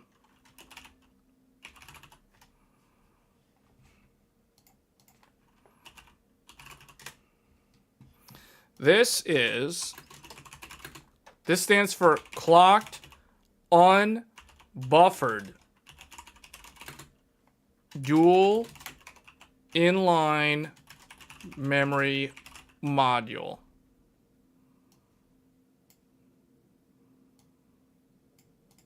What does that mean? So you have a memory stick. This is the memory stick. This is a DDR5 stick. Let's say we have, this is the regular one. This is a regular DDR5. This is a CUDIMM DDR5. So a regular one has the memory chips. You have RAM chips, DRAM modules on the DIMM. And then the CUDIMM, so let's just say this is DDR5. Let's just say this is DDR5-8000. This is DDR5-8800. Let's just use this as an example. Because the reason why I'm using this as an example is because I almost bought this recently. I almost bought a CUDIMM, but I chose not to do it because when I was evaluating it, I didn't think that it was worth spending the money at the time. Now, if one of the memory providers wants to send me a review sample, I am more than happy to take them up on that offer to test the CUDIMM. But I didn't feel like spending my own money on this because to me, and we're going to talk about this, why I don't think it's really worth it. Even if you're on an Intel platform, it's not worth it, and we're going to talk about that. And it has to be Intel Core Ultra because only Intel Core Ultra has official support for this. So with CUDIMM,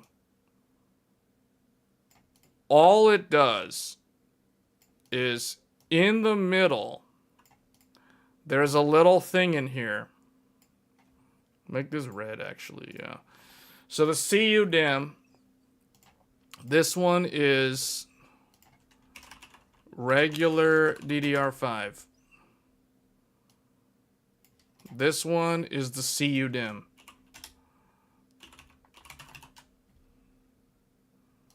So you have this and you have that. So the thing in here, this thing is a clock redriver. So how does it work when you have the CPU? Here's the CPU. And the CPU is sending the data. It's writing or reading from the memory. It's sending the signal like this. It's a digital signal, which means it's going to either be a 0 or a 1. 0 or a 1. It sends it like that. When, oh, I shouldn't have drawn that clock redriver in there. Now I have to... Anyway. Here we have another CPU. We have this one over here. Let's say this one is a little bit longer and taller. So this one does the exact same thing. It's sending the signal.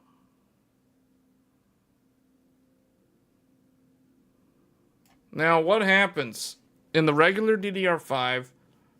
All that happens is it will be distributed to whatever memory address on whichever DRAM module it's supposed to go to.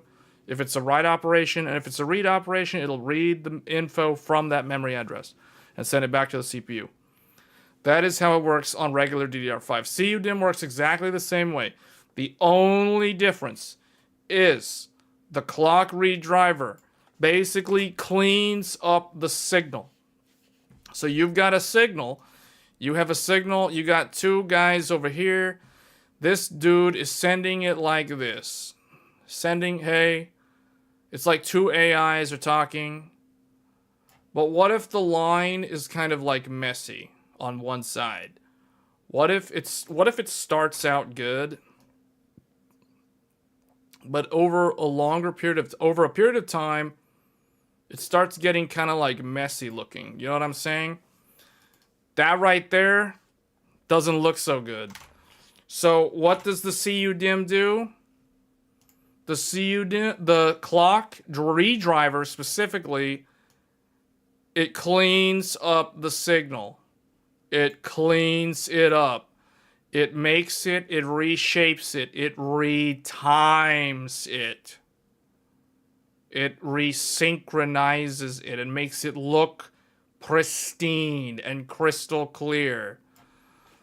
That is what it does. That is the only thing that the CUDIMM does differently from the regular DDR5. So is it worth spending that much money on, like, you know, some 48 gigabyte kit just to have it clean up the signal? Now, the benefit of it cleaning up the signal is, in theory, you can hit higher speeds because it cleaned up the signal.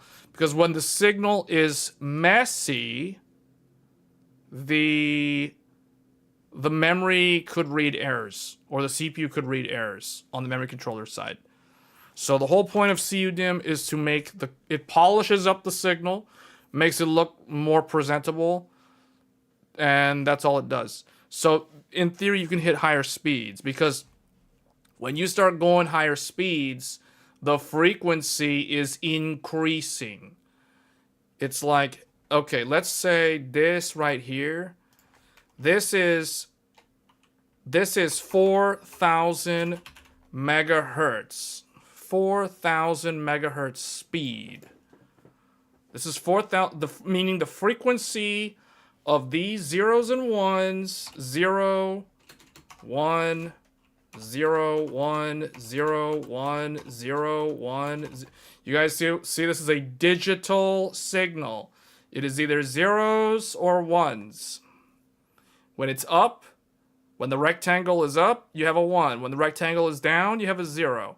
Zeros and ones. It's all binary zeros and ones. Now, if this is flashing across from memory to CPU at 4 gigahertz, that means the memory is running at 8,000. This is an example of DDR5 8000 speed, but we're using a CUDIMM. So this is basically a CUDIMM running at DDR5 8000.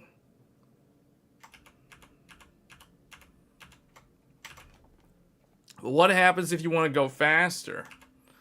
What happens if we want to make the memory transmit even faster?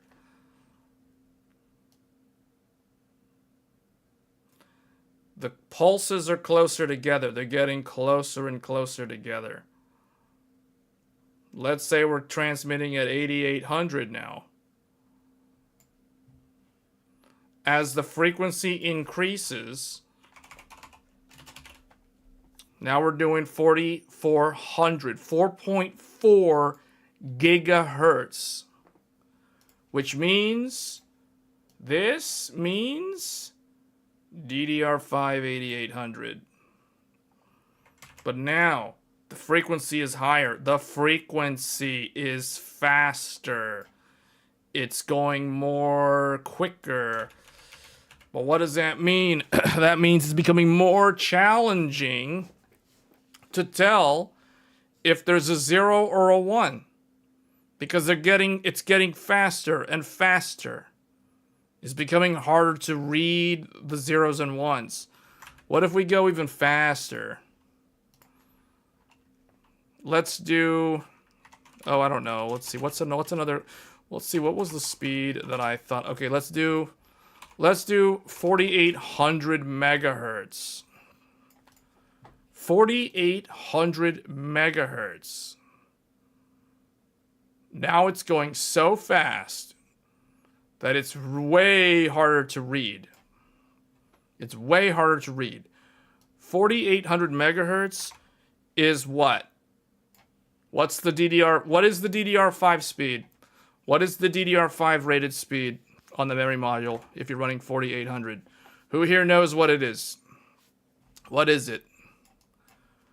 Who understands what we're talking about? Pop quiz. What speed is this memory module running at? What's the rated speed? Who knows?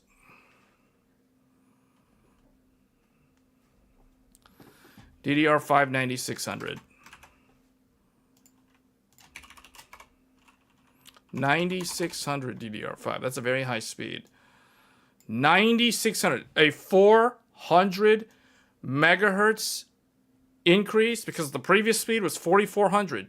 4400 is DDR5 8800. So just by increasing by 400 megahertz, you've gone from 8800 to 9600. But this is extremely hard for the memory controller to read. It's extremely hard. So, what do you need to fix that? Enter CUDIMM. This is where CUDIMM starts to make sense, because now with the CUDIMM, with the clock redriver over here, it will clean up the signal. It will make it look nice. It will make it easier to distinguish those ones and zeros. That's what it does. So does that make sense, what its purpose is? So it really makes sense when you try to run the memory at very high speeds. But in reality, it's not really necessary. Now, where I think it will come in handy is with higher density running at higher speeds. Because when the memory controller has to manage all these different memory like capacities, for example, I think with it making the signal look much more sharper, it'll be easier for the memory controller to cope with higher amounts of memory. So I kind of think that is where its advantages reside. But the way it is today, CUDIMM is kind of a big nothing burger, because what I've noticed is it doesn't have high capacity. So it's limited to like 48 gigabyte memory kits. So it's 2x 24 gigabyte. So it's kind of capped out at that. It's expensive, and it runs at 1.4 to 1.45 volts. I don't think that this is a good voltage to be running on a daily driver. So that's why I've kind of ignored it. I mean, like I said, I almost bought some CUDIMM, but when I saw that it was like 1.45 volts, it was only 48 gigabytes, I was like, these are not the things that are signaling like this is the greatest stuff, man. Because you need, like, the whole point of CUDIMM in my mind is, what I want to see is I want to see higher capacity. I want to see more than 48 gigabytes, and I want to see lower voltages. So I don't think the technology has matured enough to be worth buying into. So, but, currently today, if you really, really want CUDIMM because you want to play around with it, the MSI motherboards do not actually utilize the CUDIMM. So what would happen is if you install this in a Godlike, it will activate something called bypass mode, which means it will basically ignore the clock redriver. It'll just ignore what it does. It's like it doesn't even exist. It just basically it just goes right through. Go right through. Don't mind me. I'm a clock redriver. I'm not actually here. I don't actually exist. So that's why it doesn't really do anything on AMD motherboards. So it's like, it's cool that MSI supports it, but it doesn't actually do anything on the MSI motherboard. So, I mean, that's the reason why it's like, yeah, whatever. So, but on Intel motherboards, on Z890, on Intel Core Ultra, it does actually work. But like I said, it's expensive, it's high voltage, and it's not very high capacity. So it's it's really not worth it. So, yeah, but it's something that, it's also the latency on it is really, really bad.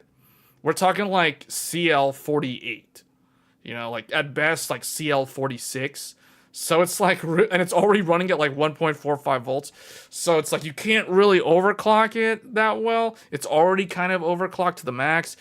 So it's not really that useful right now. But it is something that will will come back. Like, I think as time goes by, CUDIMM is going to be the future, or at least some form of CUDIMM will take off. And I think by the time it becomes more mainstream, AMD will have support for it, and Intel will have support for it. You know, Intel already currently has support for it, but it's so early days right now that it almost makes me think of like when DDR5 first came out, and I remember when DDR5 first came out, Intel was the first platform. Alder Lake 12th gen Intel was the very first platform to support DDR5. And guess what? DDR5 was very, very expensive, and it had very high latency, and it didn't really run that good. So that's the reason, versus DDR4 at the time. So that's the reason, that's kind of where I feel CUDIMM is at. Like, CUDIMM feels very much like when DDR5 first came out. It's like Intel supports it, AMD doesn't support it yet officially, and then because bypass mode doesn't really count, Intel supports it, but you know, like, the technology is so new it doesn't really do anything. But yeah, that's basically CUDIMM in a nutshell. It's cool, but it just hasn't really gotten there yet to be a very compelling feature for DDR5. So yeah, it's kind of, you know, whatever. We'll see how it changes over time, but I want to see lower voltages and higher capacity. I want to see a CUDIMM that's like 8800 CL42 and 1.35 volts. Show me that, and now you got my attention. If you can't do that, maybe next time. That's basically how I see it.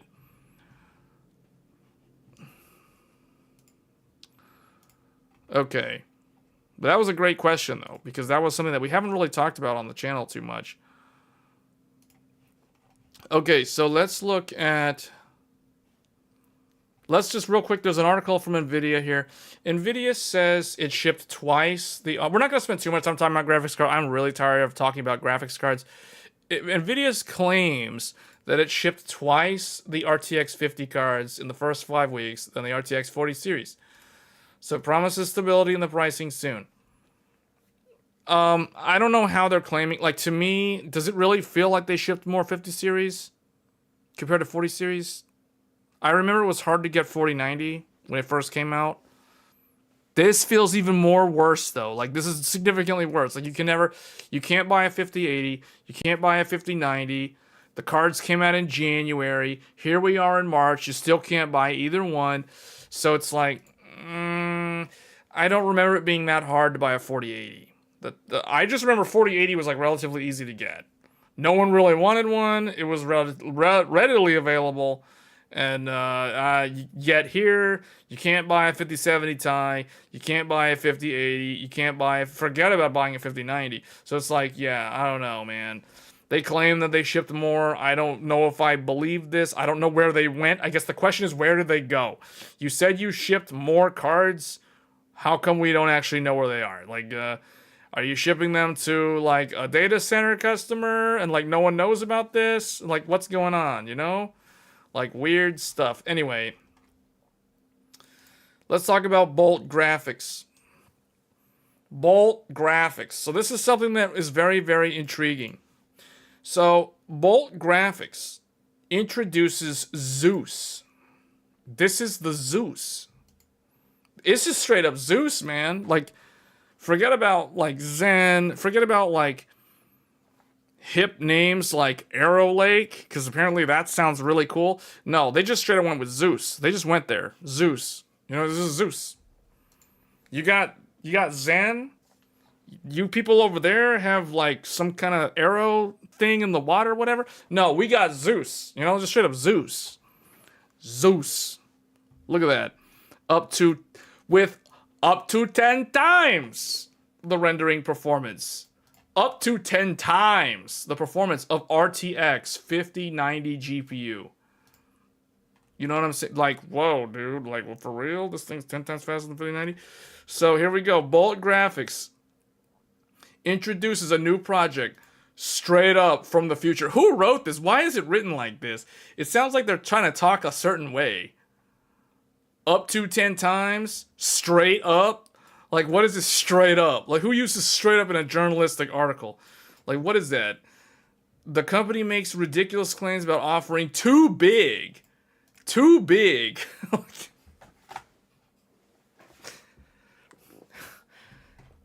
Who wrote this? Surprise Khan wrote this. Like, what is up with this? The wording on this? Straight up, too big. Compared to the flagship products from Nvidia and AMD. Okay, yeah, they just had to mention AMD. They just, yeah, because like AMD is like Nvidia's little brother now, you know, like in the graphics world. It's like you got big brother Nvidia over here with this, you know, like vaporware GPUs you can't buy, and then you got the little brother AMD bringing up the rear with that 9070 XT, 9070. Like, you got all that stuff. Like, you can't buy that stuff either, apparently. So it's like, you know, they basically don't have any GPUs to sell. So Bolt Graphics introduces the Zeus. I don't know why it's in quotes, but it's the Zeus with additional DDR5 SODIMMs, a LAN port, and 10x the performance at just 120 watts. 10x the performance of the 5090. At doing what exactly? This thing looks cool, though. Man, this thing looks like someone took a laptop and they turned it into a discrete graphics card. Like, it has laptop RAM.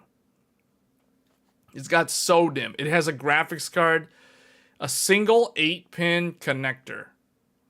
No stupid 12-volt nonsense. No very high power melt the connector. No, none of that nonsense.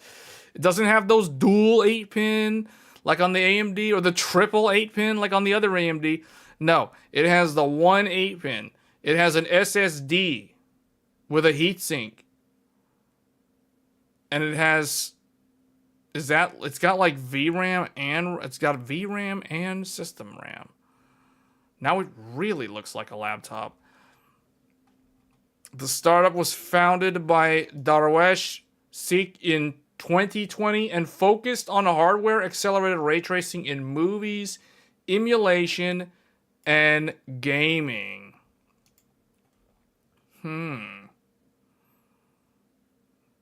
28 Zeus wait, they're calling these GPUs? Okay. It looks kind of like a laptop board, but it's got like the debugs and the PCI. It's got PCI on both sides. That means you can daisy chain them. That's interesting. 28 Zeus GPUs equals 280, 50, 90 GPUs. This is the sort of thing. This is the sort of stuff that the GPU market actually needs. And I said this like 2 years ago. I forget which episode of Tech Thursdays I said this, but I think I may have even said this more than once. I'm going to say it again here. True innovation in the GPU space is not going to come from AMD or NVIDIA. It's just not going to happen.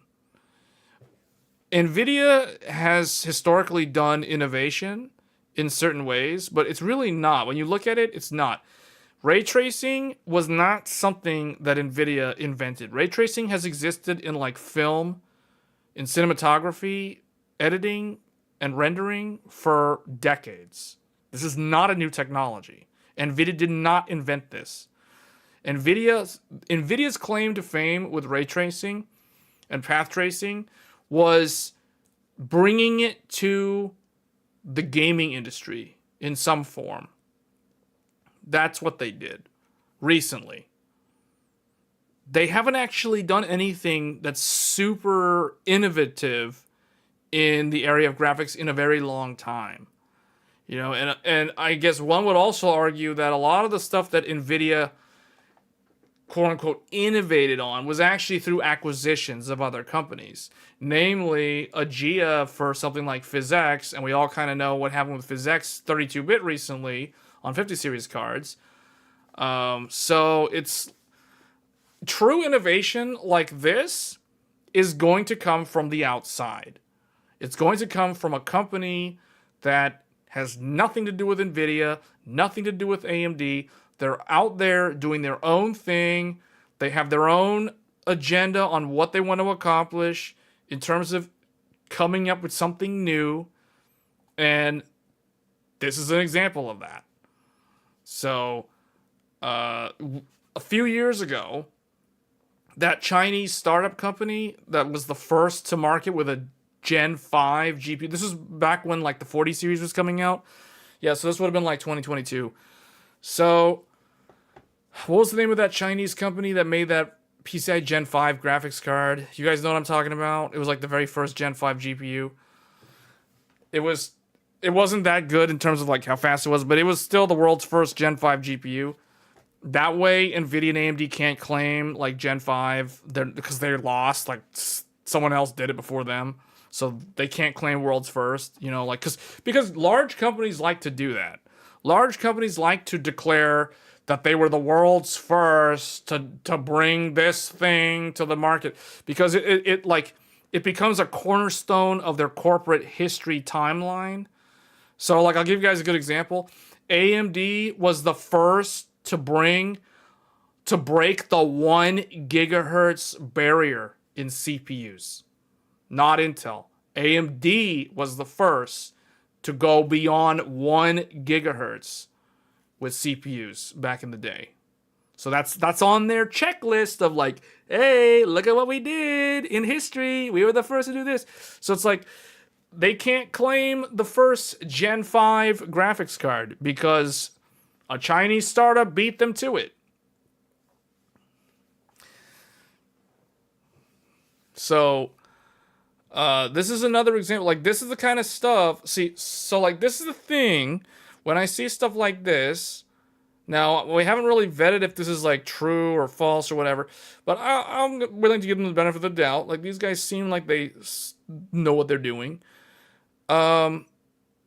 This is the sort of stuff that actually is needed to make real-time path tracing actually viable. And because we haven't seen, or I haven't seen things like this until this article, I have not really cared too much about ray tracing. Because to me, ray tracing, path tracing, it's like, it's cool. It's like, it's more like a proof of concept, but it's not actually something that 99% of gamers are actually using if they're playing a game competitively, or if they're even playing a game like casually. You know, like, it's not something that they really care to use if the performance impact is too great a cost. And you need something like this to be so far ahead in its performance offering to, like, reignite the interest in something like path tracing.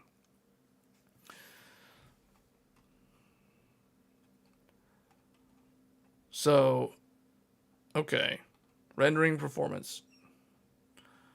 1 Zeus 2, is this like 4? Okay. 10x. I don't know what the 4C is. Is this 4 clusters or what is that? Anyway. What's so funny about this, what's hilarious about this is this chart in particular, it shows that Zeus is so far ahead of AMD and NVIDIA. They're so far ahead that when you look at this scale, the 5090 and the XTX are closer to each other in their RT performance than Zeus. Meaning Zeus is so much better that when you zoom out to see Zeus's maximum power level, 5090 and XTX are basically almost the same, like on a grand scheme of things. Like, it's like 0.25 of 15090. So it's like, okay, it's 25% of 15090, but like one Zeus is like 2.5x the 50. You see what I'm saying? So it's like, wow. Like, Kaioken attack times 10 for real? Like, dude, that thing, Zeus is real. That's like, okay. Floating point 64. High performance computing performance? Look at this stuff. Like, what is this? Like, this is even more, this is like leaps and bounds ahead. So I don't know, like, what are they targeting? Are they targeting the consumer market? Because if they're targeting consumer, man, this is the kind of stuff, you know, like, hey, if I was Lisa Su or Jensen Wong, if I was looking at this, I'm like, okay, we need to get in contact with these people because I like what they're doing. We need to buy them out. We need to buy them out. So we absorb their power. You gotta do the Majin Buu. You gotta do the Majin Buu. Majin Buu. When he comes across something that is a threat that is like way more powerful than him, or okay, it has the potential to be overpowering or disruptive to the Majin Buu, what does he do? He acquires them. Absorption technique. Buy them out, absorb them, turn them into a cookie and eat them, you know, or do the other thing, absorb them the other way, you know, that he does. So that's basically what they need to do. They need to do the Majin Buu stuff. Absorption technique. If this is real. Now, obviously, you have to vet this thing. Send the people over there. Send the PLM. Send the program managers. Send the various business units. Send them all. Find out what's going on. Make sure it's real. But yeah, if I was AMD or NVIDIA, I'd probably be looking at buying these people. If they're legit. If this is real.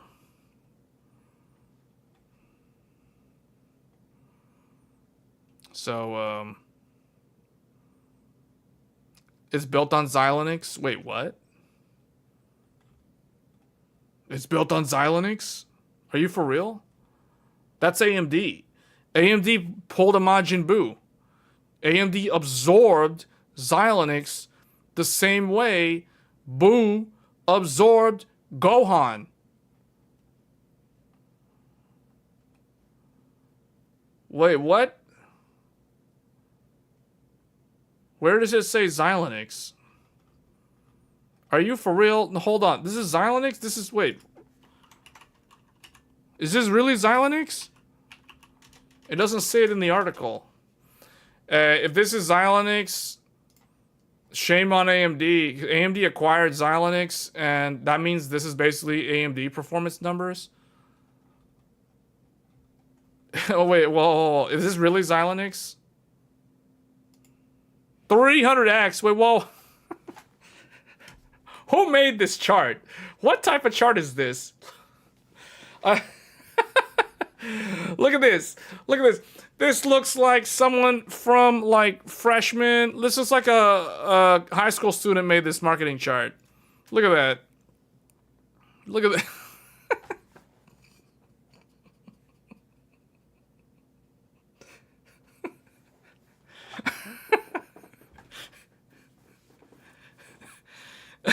I like this. I like this, dude. I like this, man. Look at this. We were talking about Epic being freaking like Valor. The Valor from Lord of the Rings is only 0.5 of a Zeus. Like, what? What is this? The MI... The MI325X and the B200 are like down there on the floor, and the Zeus is like, it trails to infinity at this point. Like, what? What is this? Oh, this is hilarious. Man, that's good. I like that. That's my favorite slide. I mean, I don't even understand what this is. EM, what is that? EM? Electromagnetism? Like, is this supposed to be like radiation pattern simulation? Like, what is this even doing? What is this? NVIDIA cards are banned in China at full strength. What? What does that have to do with this? This isn't even like, what?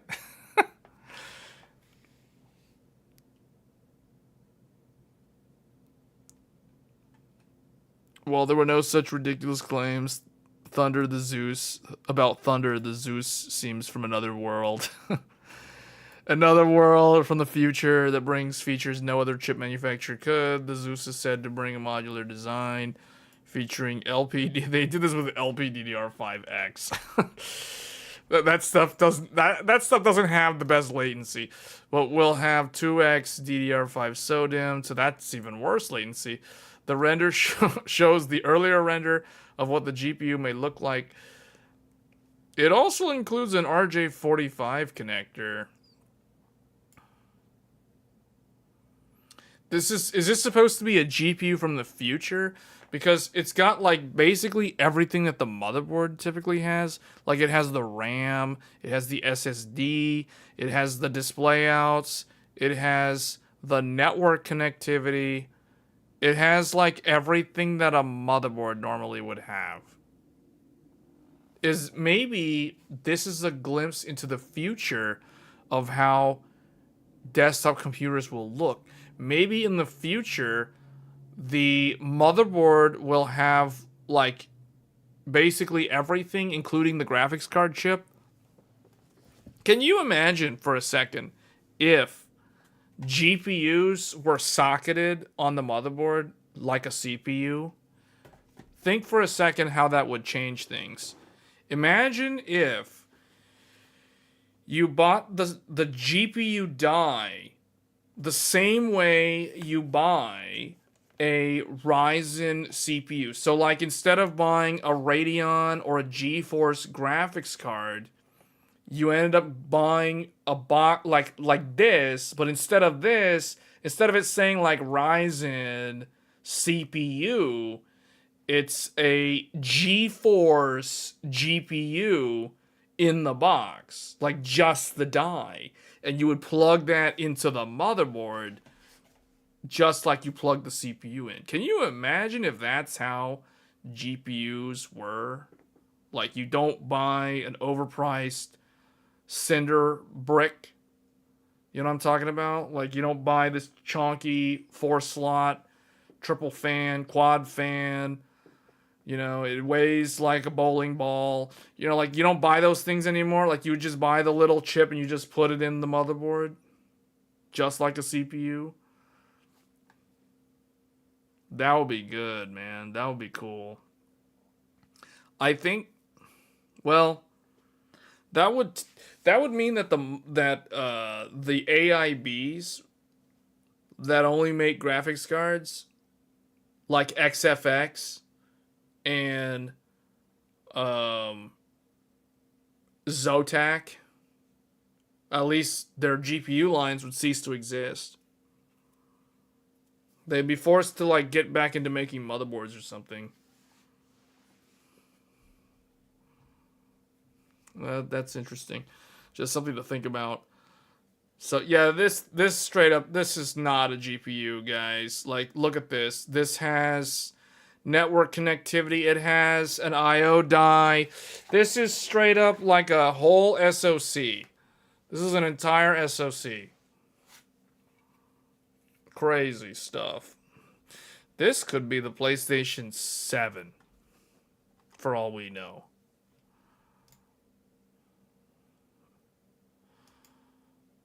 Yeah, this is not a GPU. This is like a full-on SoC.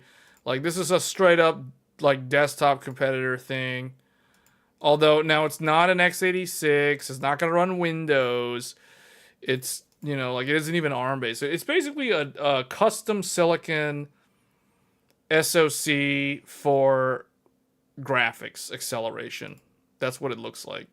So I don't know. I guess the use case is like AI and rendering stuff. Really interesting though. That's a really cool one. Really, really interesting stuff. So they're using, this is their configuration. MD, Ryzen, this, Xilinx. Interesting. Wait, that's this? Where's the Ryzen CPU on this? Or are we talking about something else? Maybe that's something else. Okay, so AMD says RDNA 4 Radeon RX 9070 launch has been unprecedented. Talks dual CCD. Okay, what do they say? Okay, David McAfee.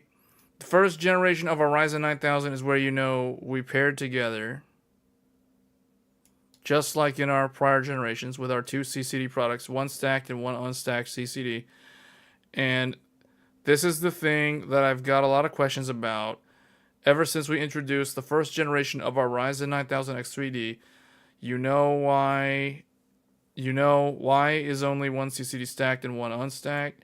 The truth is, lots of applications really have a preference for one type of die over the other when you have stacked. That is true. He is correct. He's correct. That's why I honestly, when people are like, oh, both CCDs need to have X3D. Actually, no, they don't. And they're better off not having dual X3D. If you build a product with stacked CCDs in both locations, you'd end up with a massive amount of cache. However, there is overhead. Yeah, I know. Okay, he's going to say exactly what I already know.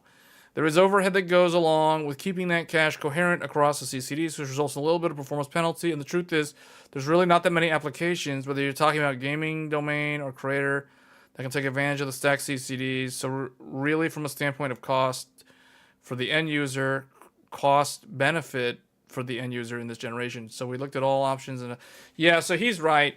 So here's what's going to happen, though, possibly with Zen 6.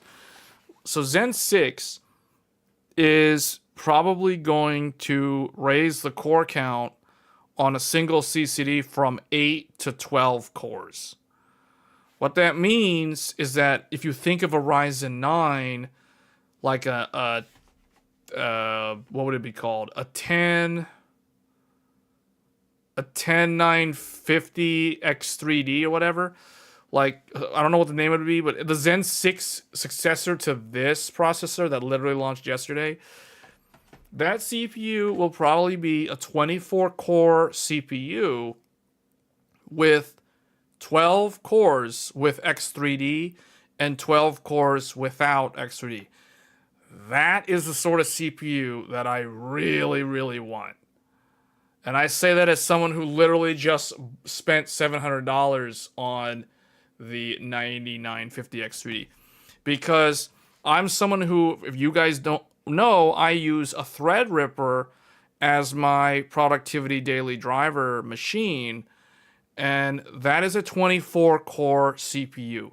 So I am so used to having 24 cores, and I'm talking like 24P cores, not some like hybrid. Okay, you get some good cores and some other cores that we want you to use.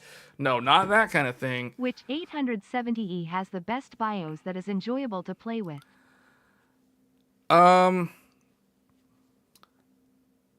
So that's going to really depend on what you're looking for in a BIOS.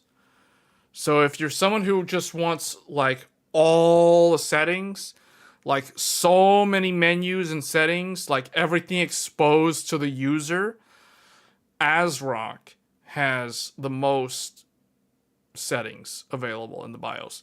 And it's also well written and well documented in their BIOS as well. So if you just straight up like want the sheer amount of settings possible, ASRock is going to be the best choice. Now, if you want overclocking settings primarily, all of them do a decent job, but I would say probably Asus is the best one when it comes to the BIOS settings for overclocking. Now, your standard PBO, your standard curve optimizer, curve shaper, all that stuff is going to be the same for all four of them. But if you're trying to do other types of overclocking, like access OC mode and do other things with ECLK, I have found Asus to be the most consistent performer, at least from the BIOS settings and the layout and the menus. Now, Gigabyte is also pretty good. I think Gigabyte doesn't get enough credit from a lot of people. Gigabyte is pretty good, actually. So if you don't like Asus for some reason, whatever the reason is, and you don't want ASRock for whatever reason, then I would probably recommend Gigabyte at this point in time, because Gigabyte does have all the settings you'll need. It's relatively well organized, and most of the stuff just works as expected. And Gigabyte's also one of the better ones for running 4 sticks of memory. If you want 4 sticks of memory and you want like high density RAM, currently ASRock is the best for that. Gigabyte is like a close second. The other two are like behind them to some degree. If you want high speed memory, like if you're trying to overclock RAM, Asus is going to be the best one for my own testing. Now, MSI, if you're willing to spend a ton of money, and I mean a lot of money on a motherboard, and you guys know exactly what motherboard I'm talking about. I'll give you a hint. It's an MSI motherboard, and it has a very godly price tag. You know, if you want to spend a lot of money on a motherboard, MSI does have a 10-layer PCB, which is pretty good at noise isolation for the memory. So you can overclock pretty good on MSI, but it's really, really, you have to pay a lot of money to be able to do that. Whereas with Asus, you still have to spend a decent amount of money. We're saying like around, like $500 for the Strix-E. So that motherboard will basically overclock very similar to the Hero. So, like that's another way to get good memory overclocks. But yeah, the question is very open-ended, like the best BIOS that is enjoyable to play with. I'd probably say Asus and ASRock are better. Or I guess more enjoyable. It depends on what you mean by enjoyable. Asus, everything is the same regardless of the motherboard, regardless of the BIOS version. Going back, like, at this point, Asus BIOSes have had the same look and feel, I want to say, for the past 7 years. Maybe even longer. Whereas the others have changed over time. Most recently, MSI. MSI is using a completely new, different user interface for their BIOS. So if you're someone who has used MSI motherboards in the past, we're saying, like, let's say your motherboard's like 3-4 years old or even older, and you get a new MSI motherboard, you're going to feel completely lost because it doesn't look anything like the old BIOS. So you're going to have to decide whether you like that or not. But MSI is very different now compared to the way they used to be.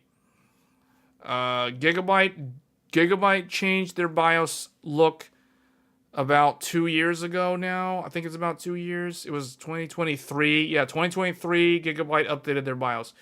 So theirs is also relatively new, but theirs is actually not that different from the previous one. So if you're familiar with Gigabyte, you can get a new Gigabyte board. It will look and feel, it'll be like a modern version of the same Gigabyte BIOS.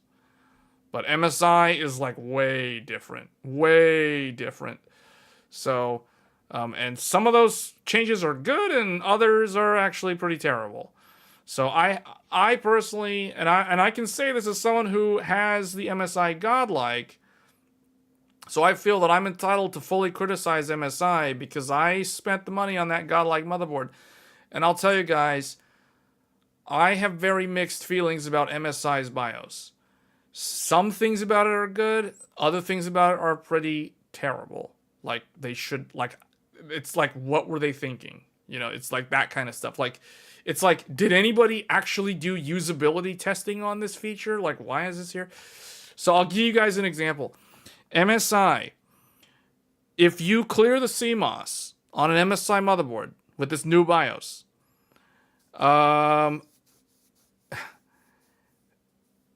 instead of doing the standard, like, hey, reset to default, blah, blah, blah, no, they run some weird script that, like, drops this weird screen in front of you. Like, it's like, do you want to turn PBO on, auto, or whatever? I'm like, why is the first thing the BIOS is showing me is if I want to overclock?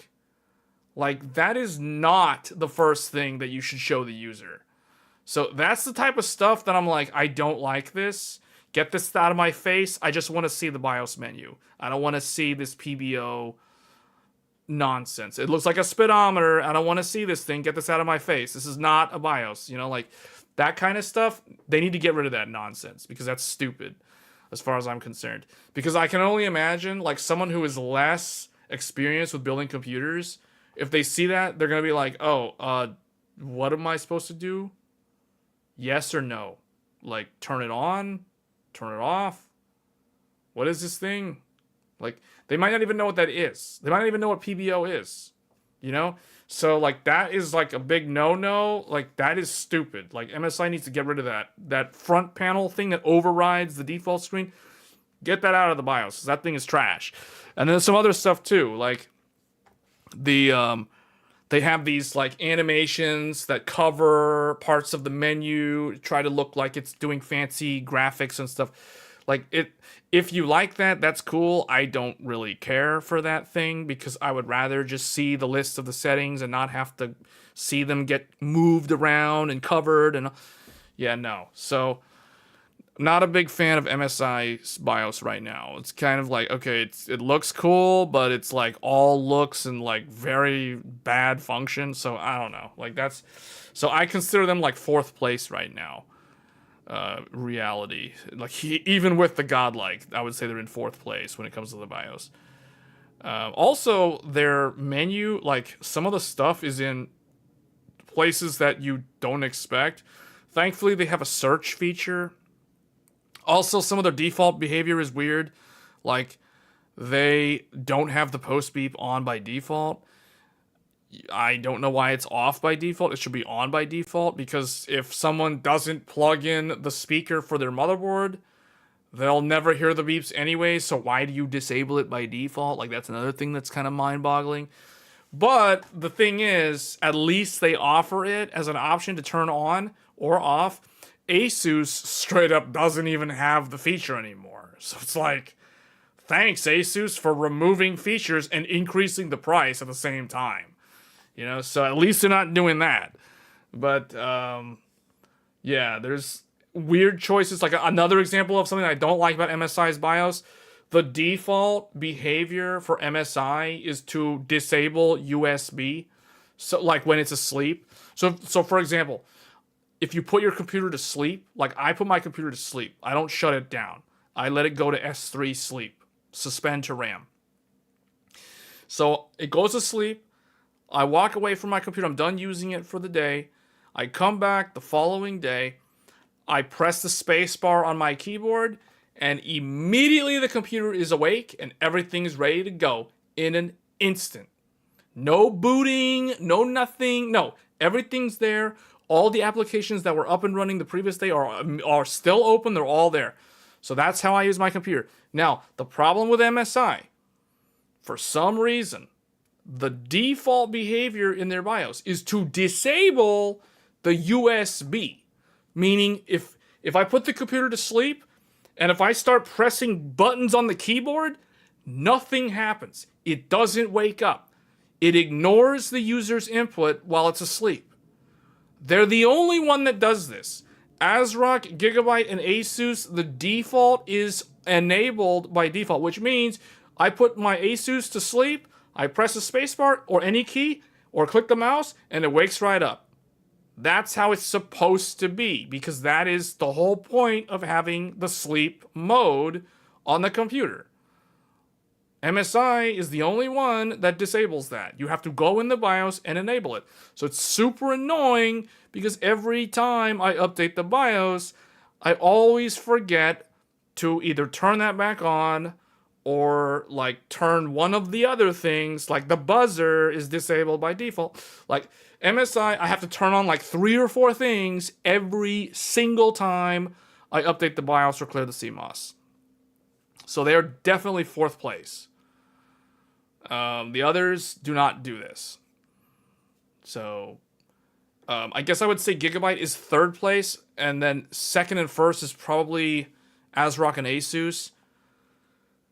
Gigabyte, unless the new X870s do this, Gigabyte, the postcode debug, does not show you your CPU temperature when you're in Windows.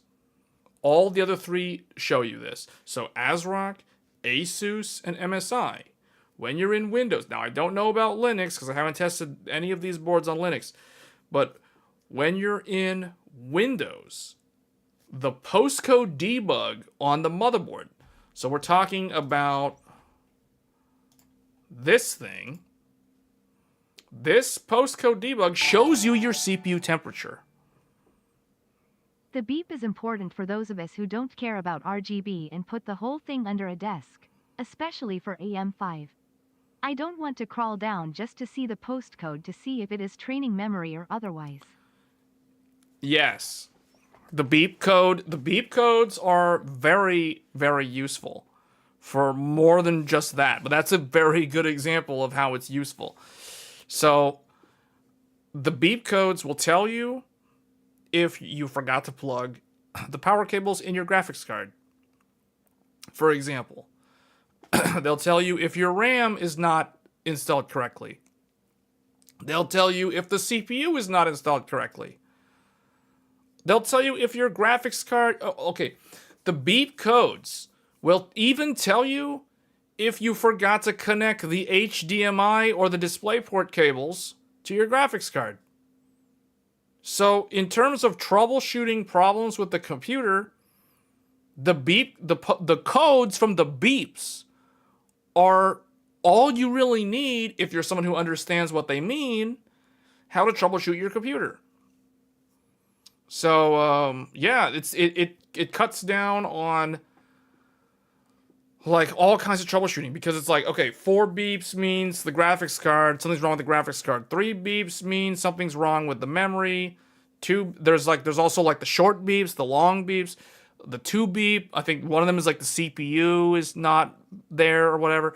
So the beeps are very, very good if you understand how to interpret what they mean. So Asus, for some reason, removed the beeps, the speaker, the actual header on the Asus motherboard, so you can no longer listen for beep codes on an Asus motherboard. I don't know exactly when they removed this. It was probably around Intel's 12th gen, I would guess, because my old Crosshair 8 Hero for the Zen 3 and Zen 2, that's a 2019 motherboard, so that's my X570 Asus Crosshair Hero. That one has the beep codes, but the newer ones that I have do not.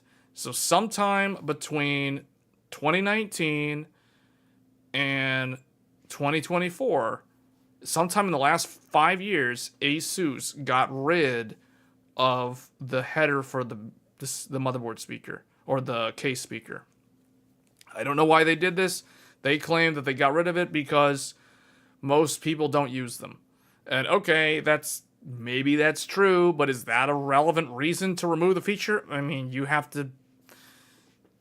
decide if that's a good excuse or not. I don't know. The fact that the other 3 still offer it kind of says that it's a bad excuse in my mind. So at least MSI still offers all of that. And the nice thing about MSI, unlike Asus, MSI also gives you the option to turn off the blinking power LED when your computer's asleep. That's something that I have to have turned off, because I'm not about to see that light on the case blinking again and again and again continuously, especially if it's a white LED, because that's really bright, while trying to sleep.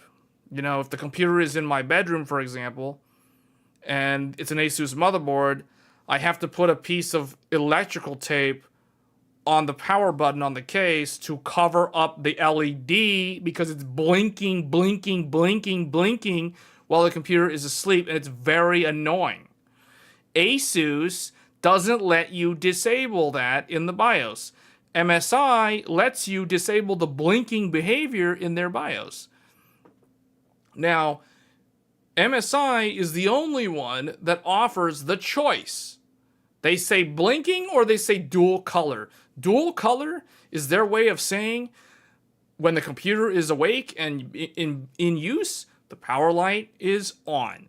When the computer is asleep or in hibernate or turned off, the power light is off. That's what they mean by dual color. So at least MSI gives you the option, because Asus doesn't give you the option. The stupid light will blink, blink, blink, blink forever while the computer's asleep. ASRock and Gigabyte are the complete opposite of Asus. Modern ASRock and modern Gigabyte turn off the power light when the computer's asleep. So at least Gigabyte and ASRock seem to do usability studies. So, like, practical use case examples. So, but see, these are the type of details that you won't get this sort of info from, like, other sources. Like, this is like real everyday examples of how these motherboard brands are very different from each other. They're not all the same. They are definitely not all the same. So they're all vastly different. They've got good things about them. They've got bad things about them.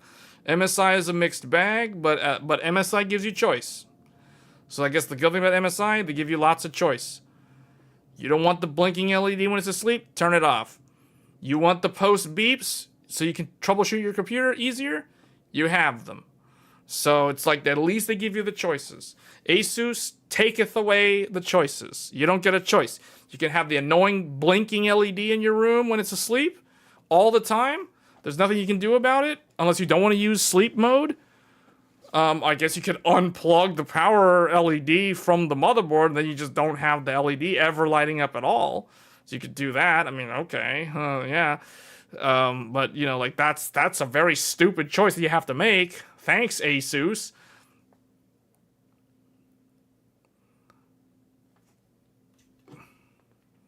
Startup time is not fast compared to sleep. A lot of people use sleep. I use sleep on all my computers. I use sleep on my laptop. Sleep? Have you used sleep? Do you have any idea how much faster sleep is compared to turning it off and turning it on? Shutdown is way slower than putting the computer to sleep. You press the button, the computer goes to sleep. You press a key on the keyboard, it wakes up instantly. All your applications are already open. There's none of this, like, starting all this stuff up. No. My question is, who shuts their computer down? Like, that doesn't make any sense to me. Sleep mode is like 2 seconds, not 5 seconds. It's like 2 seconds, dude. Way faster. You're probably thinking of hibernate. Hibernate is not sleep. Hibernate is not sleep. There is a huge difference. Hibernate and shutdown are almost exactly the same. Man. So sleep is what most people should be using. You can turn off all the RGB.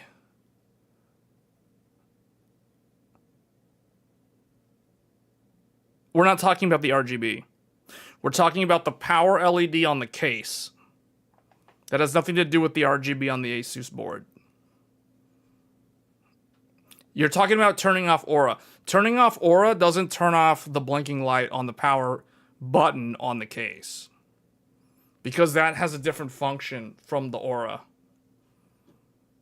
So you're talking about two different things. The only way that I've found to get rid of the blinking light on Asus is to literally pull out the power LED on the front panel connector. And on modern cases, you can't even do that unless you want to cut the wire, because modern cases, they have that one plug for like all of your front panel connections. So it's, yeah, Asus does stupid things. That's an example of like someone at Asus that, to me, it comes across as a bean counter somewhere in the accounting department at Asus was like, hey, we can save X amount of dollars on our component list for our boards by not including this stuff anymore. So to me, that is anti-consumer. That's like not pro-consumer at all. So that's how it comes across.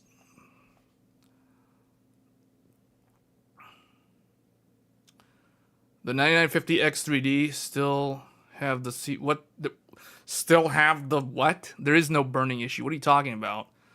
Still need a BIOS update from ASRock. I don't even know what that is, dude. Asus always does ones to. Well, okay, Asus has their good things, but like I said earlier, guys, there's no perfect company. None of these brands are perfect. All of them have positives and all of them have negatives.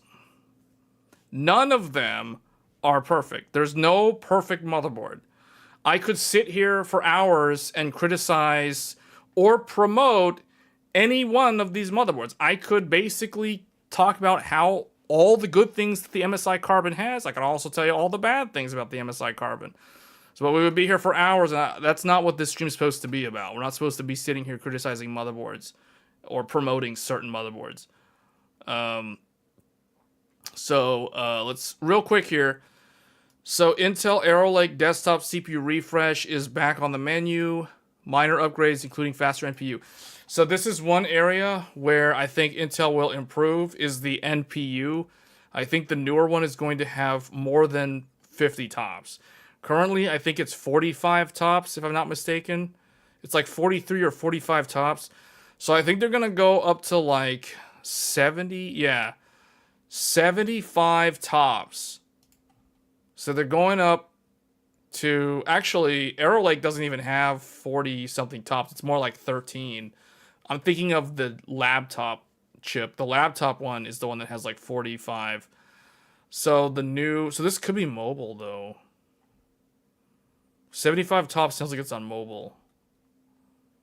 But there probably will be an Arrow Lake refresh for desktop this fall, coming toward the end of the year. It'll be Q4, probably October.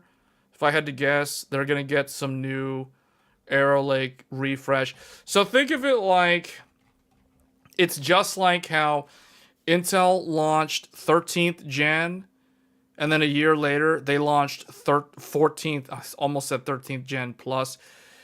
Basically it is. So 14th gen and 13th gen are fundamentally the exact same thing. They're both Arrow Lake. They're the exact same architecture under the hood.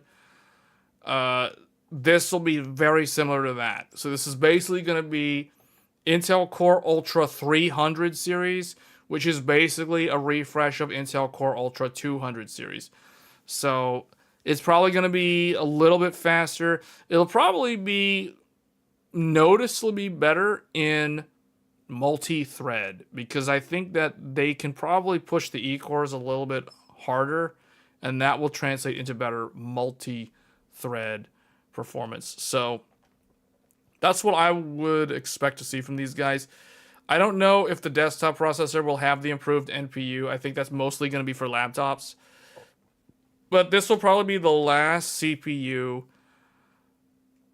of the year in terms of like upgrade cycles or hardware refreshes. So AMD's X3D stuff was now. Intel's is probably at the end of the year. So we got AMD at the beginning of the year, we got Intel at the end of the year. So, and nothing in between. So that's pretty much how that goes. Unless they're able to do some huge thing. This basically says not going to be a huge update. Yeah, I don't expect it to be a huge update. 14th gen was basically 13th gen again. So this is probably going to be like Arrow Lake again. So probably not something that is going to be too interesting. But we'll see how this pans out. So here's something that is a little bit more interesting. So GSkill debuts high capacity. Okay, like what does that mean? High capacity. High capacity to me is minimum 64 gigabytes of memory. If it's not 64 gigabytes or more, I don't even consider it high capacity. DDR5 memory kits with up to 8,000 mega transfer speeds for AMD AM5 platform. So, okay, what? So hold on a second. DDR5-8000, 24 gig times 2, that's only a 48 gigabyte single rank kit. That isn't, I mean, that's not even like, what? That's not high capacity. Okay, I see what they're doing. High speed, that would be the first one. High capacity is 6000 CL28, 48 gig times 4. That's 192 gig. Okay, that's impressive. 192 gigs at 6000. That is not easy to do. So, and it's CL28 at that. So I'm really curious to know how they're going to pull that off.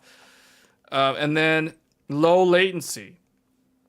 DDR5 6000 CL26, 48 gigabytes of memory.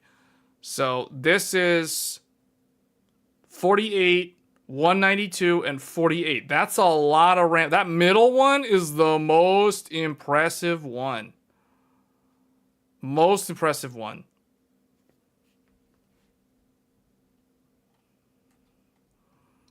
GSkill is focusing on better memory performance. Okay. Yeah, 192 gigabytes of memory at 6000 CL28. Out of all three of these, the middle one is the most impressive one. That's the only one that's impressive. The other two aren't even impressive. DDR5-8000 is very, very easy to do on AMD. All AMD CPUs can do DDR5-8000, provided you have a good motherboard. Unless you completely lost the silicon lottery and your CPU, just for whatever reason, can't handle like an F clock of 2 gigahertz or whatever. Or it needs some ridiculous amount of voltage that it's not feasible. Like on VSOC, for example. So unless that happens, but I think that's very, very rare, most CPUs can easily do DDR5-8000. We have so many videos on this channel. In fact, my channel has the most DDR5-8000 content probably from a practical usability standpoint. So we've been covering DDR5-8000 on AMD for like 2 years. So it's not hard to do at all. You just have to have a good motherboard. You have to have a good motherboard. When it comes to DDR5-8000, the limiting factor is going to be, assuming you buy a kit that is actually rated for DDR5-8000, so you're not like trying to overclock RAM and running it out of spec, for example. So as long as you have actual memory that is supposed to handle DDR5-8000, the motherboard is the limiting factor, not the CPU. Most likely, you have, if you buy any willy-nilly random Zen, whatever CPU, you buy any random AMD CPU, most likely you have a greater than 90% chance that it's going to be able to do DDR5-8000. The only thing you got to have is a very good high-end motherboard, because the motherboard matters the most when it comes to DDR5-8000 actually working. Is 8000 good for gaming? Yes, it is. We have already done this content. We've already done the comparison. We have a video on the channel from many months ago. It was probably a year ago now, or it was last summer, showcasing DDR5-8000 versus, maybe it was 2023. It was a while back. DDR5-8000 versus DDR5-6000 and DDR5-8001. Now, it wasn't a huge win, but it did win. So, there is that. DDR5-6000, 192 gigs. This is insane. This is very hard to do. So, I really want to know what is the profile from GSkill for this second kit. Because out of all of these, the only one that I'm interested in buying is the middle one. I want the 192 gigabyte kit. I don't care about the first one or the last one, because those, 8000, we've been sitting on DDR5-8000 for so long now. It's been almost a year and a half at this point. DDR5-8000 on AMD is so old news at this point. That isn't even cool anymore. DDR5-6000, a 192 4-stick setup. Now that is cool. We have shown this on the channel. And this was a real challenge to get running stable. The middle one is the hardest thing to do. This is straight up hard mode. This is hard mode, man. You just enabled hard mode difficulty in the video game right now. This is super hard to do. So I really want to know what GSkill is doing to pull this off, because this looks like some kind of special magic memory that they've got going. CL28, 192 gigabyte. We're talking 4 sticks of RAM running, and it's dual rank running at 6,000.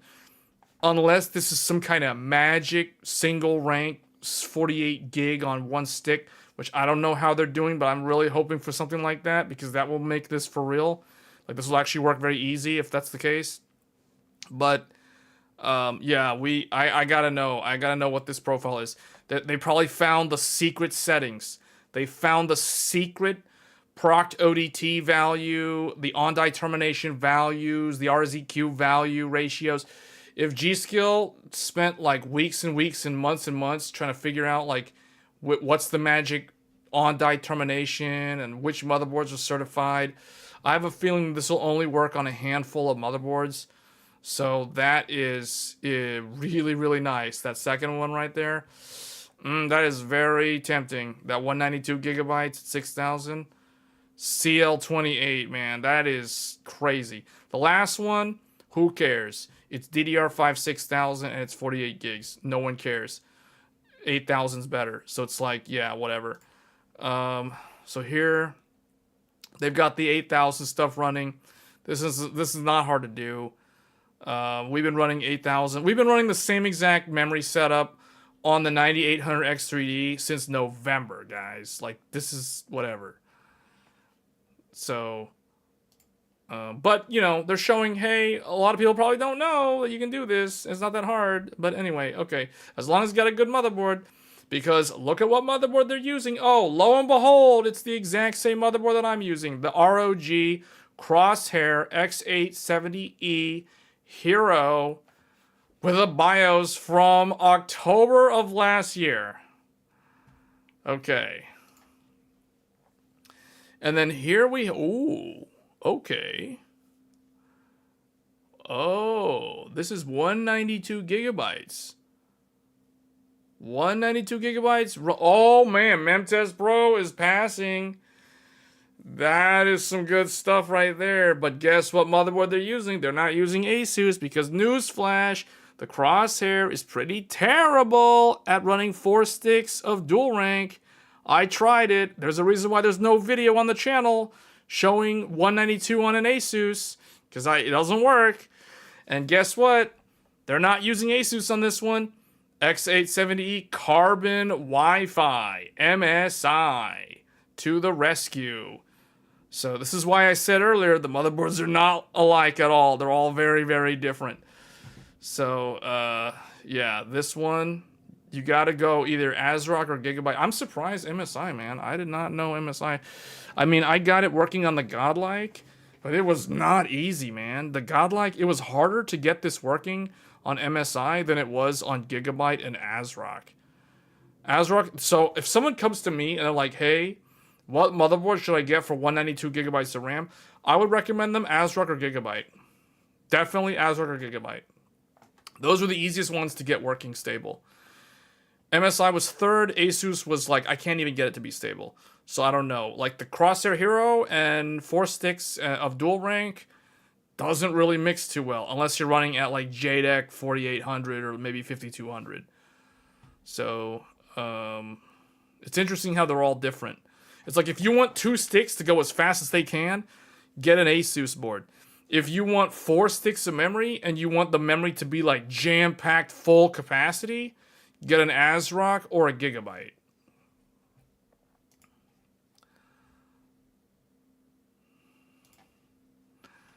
So, this is a cool article, man. I'm probably going to have to reference this.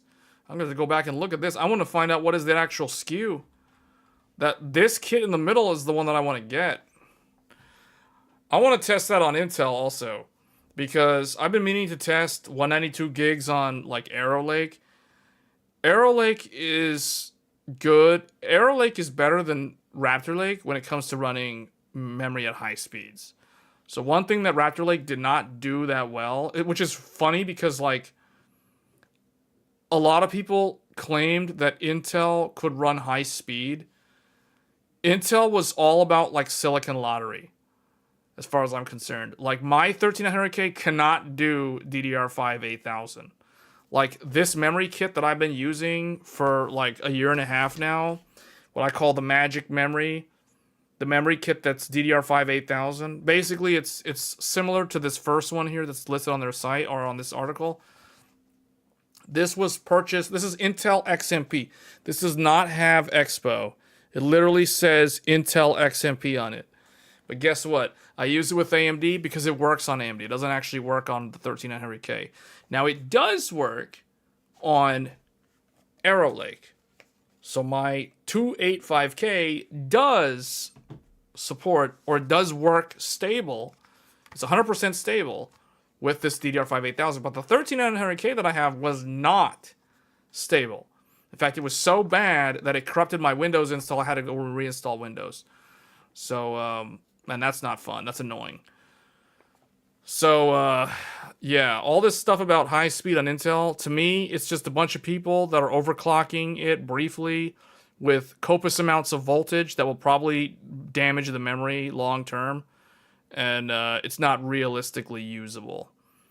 So, but that being said, I do want to test 192 gigs on Arrow Lake because Arrow Lake is definitely better than Raptor Lake when it comes to RAM. So that's the reason why I'm saying, like, if someone's like a true Intel fanboy, Arrow Lake is where it's at. Intel 200 series is way better than 14th gen. Like, way better. It has CUDIMM support. It has better, higher speed RAM support by default. It has a better platform. No more stupid lane sharing with the Gen 5 SSD and the graphics card. You know, like every Intel 14th gen, 13th gen, they all share lanes with the Gen 5 SSD slot and the graphics card. Doesn't matter if you're running a Gen 4 SSD in there. You're still cutting your GPU lanes in half. So, for your boot drive, of all things. So it's like, wow. So yeah, like if I was buying Intel, Arrow Lake 100%, man. Forget about 14th gen. That stuff doesn't even exist to me. Okay. A couple more things to get through here. Sapphire introduces the Edge AI Mini PC powered by the AMD Ryzen AI 300. This is Krackan Point.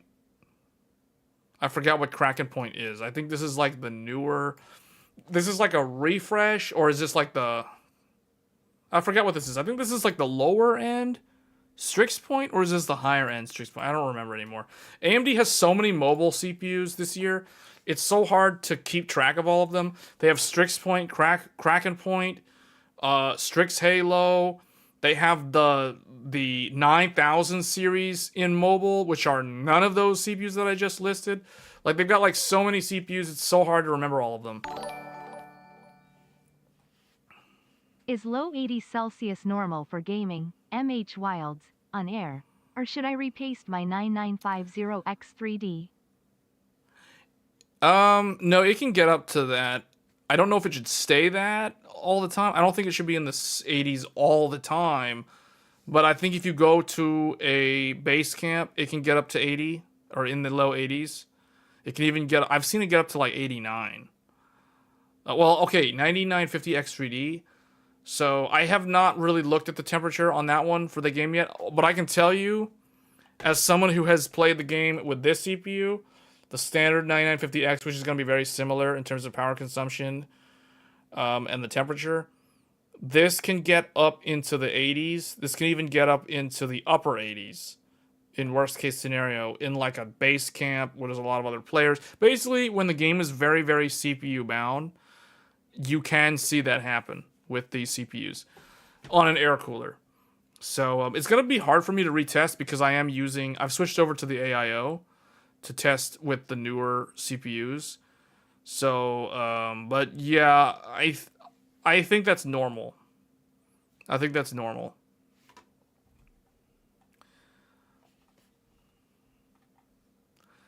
Because it's not like a 7950X3D. You got to remember, the power consumption is going to be higher. So it's going to run more similar to a standard 9950X and a 7950X compared to a 7950X3D. because they all have that 170 watt TDP. So no, I don't think there's anything you need to worry about in terms of that. That being said, we will be testing that same exact CPU in Monster Hunter Wilds tomorrow, and we'll also be live streaming at the same time. But I will be using a 360 AIO this time instead of the air cooler. So we'll see if that makes a difference while gaming. So this is pretty cool. It's basically a NUC with the Ryzen AI 7 350. So that's pretty interesting. I'm not a huge fan of these mini PC things, but the reason why I was looking at it because it was literally Sapphire. Sapphire? I was like, wait, Sapphire, the company that makes the graphics cards, has an AI mini PC? Like, that's pretty interesting. So this is the kind of stuff that I feel like EVGA missed out on, because EVGA, when they stopped selling graphics cards after 30 series, I feel like they should have done something like this. You know what I mean? Like, if you're not going to sell graphics cards anymore, then do other things. Like, make mini PCs. Go into... I mean, they had motherboards. They had very niche overclock motherboards. Like, they should have done something like that. EVGA should have gone the XFX route. It's hard to say that, and that because without knowing like what the political landscape was from their upper management and their relationship with Nvidia and all that stuff, it's hard to say like if that was a valid option for them. Let's say they probably didn't even really consider that because there was probably some reason why that none of us really understand why they wouldn't go with another GPU provider. But yeah, anyway. MSI's new MPG GSPSUs line up as RTX 50 ready, up to 1250 watt, ATX 3.1 compliant, can sustain up to 235% power excursion. So this is that's interesting. Okay, because I noticed like MSI, I noticed their power supplies were getting harder and harder to find.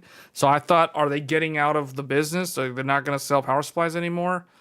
But this makes sense. So now they're basically refreshing their entire power supply line with a new generation. So that's what this is. I mean, I myself have been using an MSI Meg 1300 watt. And that was the very first power supply that I purchased that came with a native 12 volt high power cable. And that one, I mean, it works fine. It's currently in the computer that has the 9950X3D. So the one that we're going to be streaming on tomorrow will be using that MSI power supply. And that's a 1300 watt.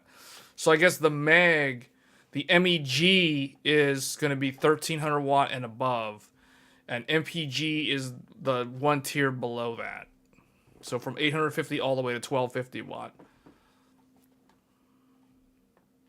I currently have two MSI power supplies now that I think about it. I have the 1300 watt MEG or the Meg. I also have the MPG 1000 watt.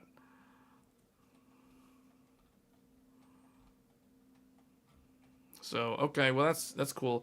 And then lastly, 9950X3D and 90. Okay, so we kind of talked about that.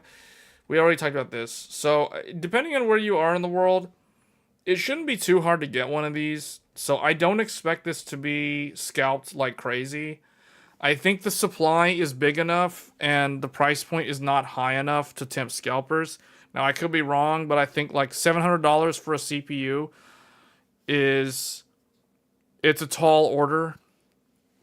I think it makes people think twice on whether or not they really want it or they really need it. You know, because it's just a CPU. Meaning, you spend $700 and all you get is a CPU.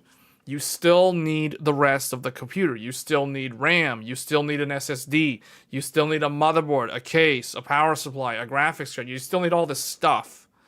You know, like, it's one tiny piece of the whole thing. So, I was able to get mine yesterday. I literally walked into Micro Center in the evening, went in there. They had plenty. So it's interesting. My Micro Center, they even told me, I guess because they know I'm like the guy who's like always wanting to buy the CPUs. They just straight up told me like how many they had. Like they even like the guy was like, well, technically we're not supposed to even tell you this, but I guess because it's already launched, I can say it. They had like 300 CPUs. They had, I forget the exact number. It was like over 300 of the 9950X3D on launch day yesterday. And when I came in there in the evening, he said they had like 190 something left. So they still had about, like half of their inventory at that point, or a little more than half of their inventory after one day. So it could sell out, but I think it's going to restock. I think it's going to restock fast enough that it will keep up with the demand curve. So I don't think it'll be too hard to get these. Now, we haven't gone to the weekend yet, so I don't know if their inventory will last through the weekend. At least Micro Center's inventory. Because when I checked Newegg yesterday morning, Newegg was sold out. So I don't know if they're in stock now at Newegg, but they were sold out yesterday morning when I checked Newegg. So they could sell out, but I don't think the supply shortage would last for an extended period of time. So I think if you really want one of these, it's not going to be that hard to get. At worst, you may end up having to wait like a week or two for a restock in your area. But yeah, this is the best CPU. It's currently the best CPU. It's kind of uncontested. So, waste of money for just gaming? I don't know about that. We'll see, because it really just kind of depends on how things change in the next couple of years with games using more cores. One thing I will say, Monster Hunter Wilds in particular runs better on the Ryzen 9s with X3D than it does on the Ryzen 7s with X3D. This is something that I tested with we tested the 9800 X3D, so if you haven't seen the video, definitely check out the Monster Hunter Wilds CPU comparison video that I did about 2 weeks ago now. That video it has some pretty good insight into how the game scales with cores. And I'll tell you, the 7950X3D beat the 9800X3D in that game. And we're talking like Zen 4 dual CCD with Vcache beat Zen 5 with single CCD with Vcache. So, because that game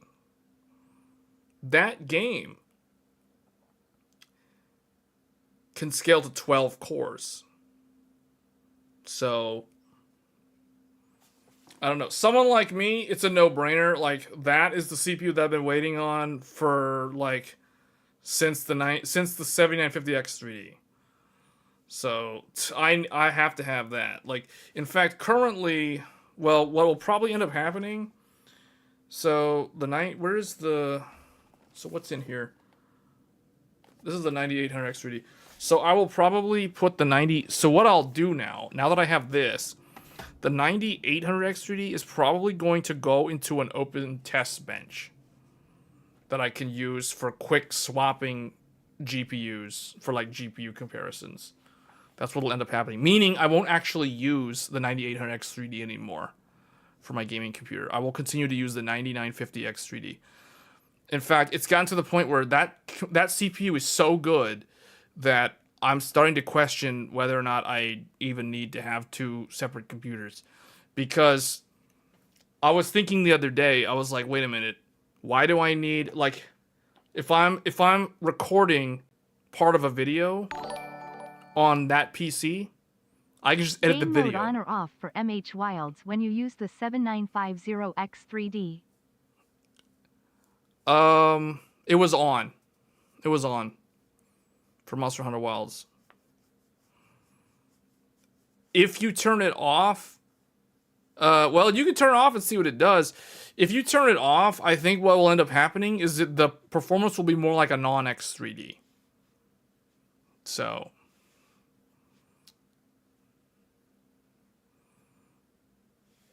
yeah, so, but what I was thinking was, because when I built that computer for the video that's on the channel, the last part of that video has me recording the desktop, and I'm recording like, you know, Task Manager, and I think CPU Z or something was open to show like all the stuff, or the temperatures and all that. Harbor Monitor was open, that's right. And I recorded the video on the local PC, the 9950X3D PC. And then I was like, hold on a second. Why do I need to transfer the footage from this computer for editing? I can literally just edit the video on that PC. Because it has all the multi-thread literally right there.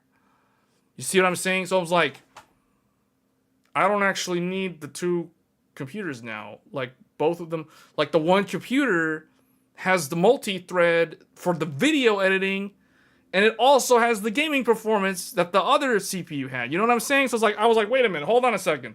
I don't need the two computers, because right now, like the way I've operated is Tech Thursdays is on this computer that we're on right now. This computer is the 9950X with an MSI Godlike. We are streaming on a Godlike with a 9950X. The other computer that I literally built yesterday, go watch the video if you want to see how to build a computer with a 9950X 3D. That computer literally over there on the other side of the room, that one, has the exact same multi-thread performance of this computer. So I was like, wait a minute, now I have two computers that are basically exactly the same strength in terms of their multi-thread performance. So it's like, what? Why don't I just use that computer? You know what I mean? Like, that one has the gaming performance also. So it's like, what's the point of this computer? But, you know, granted, that CPU just came out, so it's like that wasn't an option until now. So I don't know what will happen to the Godlike. The Godlike is kind of up in the air right now of like what's its future going to be, because it's kind of redundant. Unless I don't know, unless I move the 9950X 3D into the Godlike and make it the super uber Godlike computer. I don't know. So I don't know what I should do. And then meanwhile, I have Intel over there in the back. Arrow Lake is like, hey, pick me, pick me. I'm here too. Pick me. You know, like, hey man, what about me? I'm here too. Don't forget about me. So I got Intel also trying to like come in and be like, hey, use me as Tech Thursdays. I want to be on Tech Thursdays. So maybe I'll switch to Intel. Who knows? I don't know. Like, maybe I should just have Intel and then have like 9950X 3D. But see, again, then what happens to 9950X? 9950X is kind of in a weird spot, man. If there's a layoff coming, 9950X is like looking around, like kind of paranoid, like what's going on here? You know, like what are people doing over here? What's going on?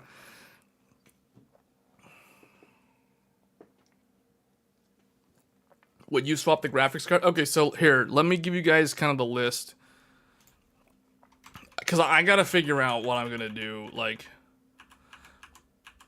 I'm not gonna like I'm gonna have to do overclocking and comparison videos. So it's not like I don't use the CPU. It's just like, what am I gonna use as the Tech Thursdays PC going forward? What am I going to use for, like, you know, the regular computer for like this type of stuff, like the Tech Thursday show, that stuff. Like, do I still use this? Do I use the other computer? Like, I don't know what's gonna happen.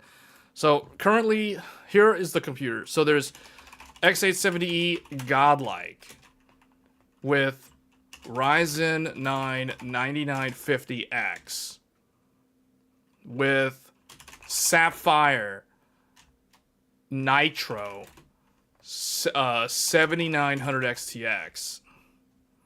There's this computer. So there's this. Let's call this Tech Thursdays. That's the Tech Thursdays computer. So that's computer. That's the one we're on right now. Then there's the one that I just built. Literally, there is, what do I call this one? This is supposed to be the 4K OLED gaming PC. That's what this one is. This is X870E Crosshair Hero with Ryzen 9 9950X3D with the XFX 9070 XT. The Quicksilver. So that's the one that was literally built yesterday. That's the computer that is on the latest video. There's that one. And then we have the, what do I call the other one? What's the other one? What do we call Intel's computer? It's like Intel Arrow Lake. Intel Arrow Lake Z890 Maximus Hero. This is basically the same as the other one. It's like the Asus equivalent. It's the Asus Intel equivalent of the Crosshair Hero. This one has the Core Ultra, what is it? Core Ultra 9 285K with the AMD 7900 XTX. Those are the three computers. All three of these computers, like, hey, pick me to be the new Tech Thursdays. I don't see a reason to change this. I mean, this works. It's good. But, you know, like, what do I do with this? Like, this is going to become the new Tech Thursdays computer? Like, this is just kind of there. It's like, the reason why this has to be here is because of comparison videos. That's the reason why it has to be there. Oh, the RAM? The RAM is 4x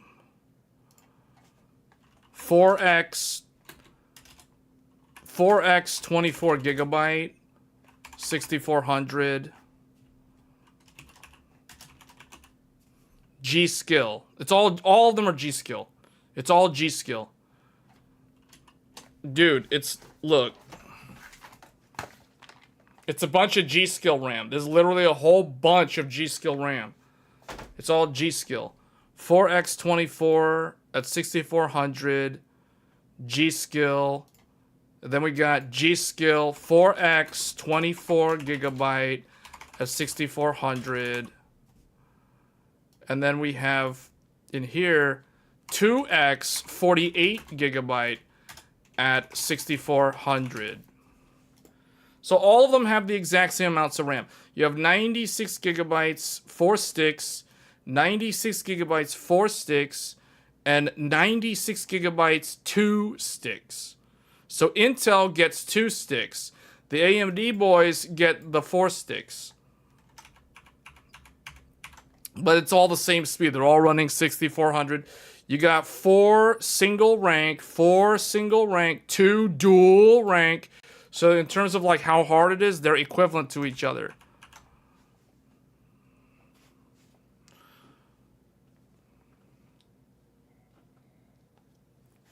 Those are the three computers.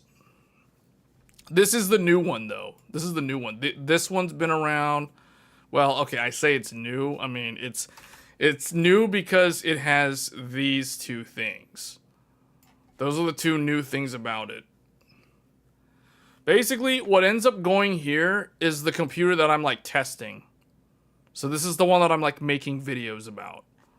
So when it comes time to, like, make videos about Intel, we plop this out. Like, this will go over here, and this will come over here. I basically swap them. So that's what I do. Like, I swap between the Intel and the AMD. And it's kind of the equivalent platform because think about it. Like, this is Intel's latest platform. This is AMD's latest platform. For the past 2 years, this was a Gigabyte shop, so this was all Gigabyte. Now we are Asus. This is all about Asus. Asus. This is an Asus shop. Asus displaced Gigabyte last year when I did my upgrade. It used to be a Gigabyte shop.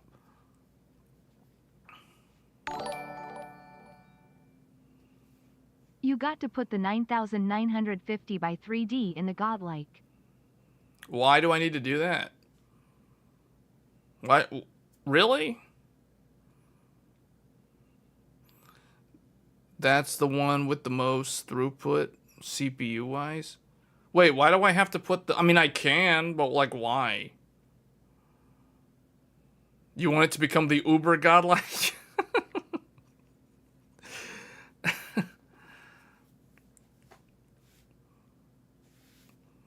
Well, see...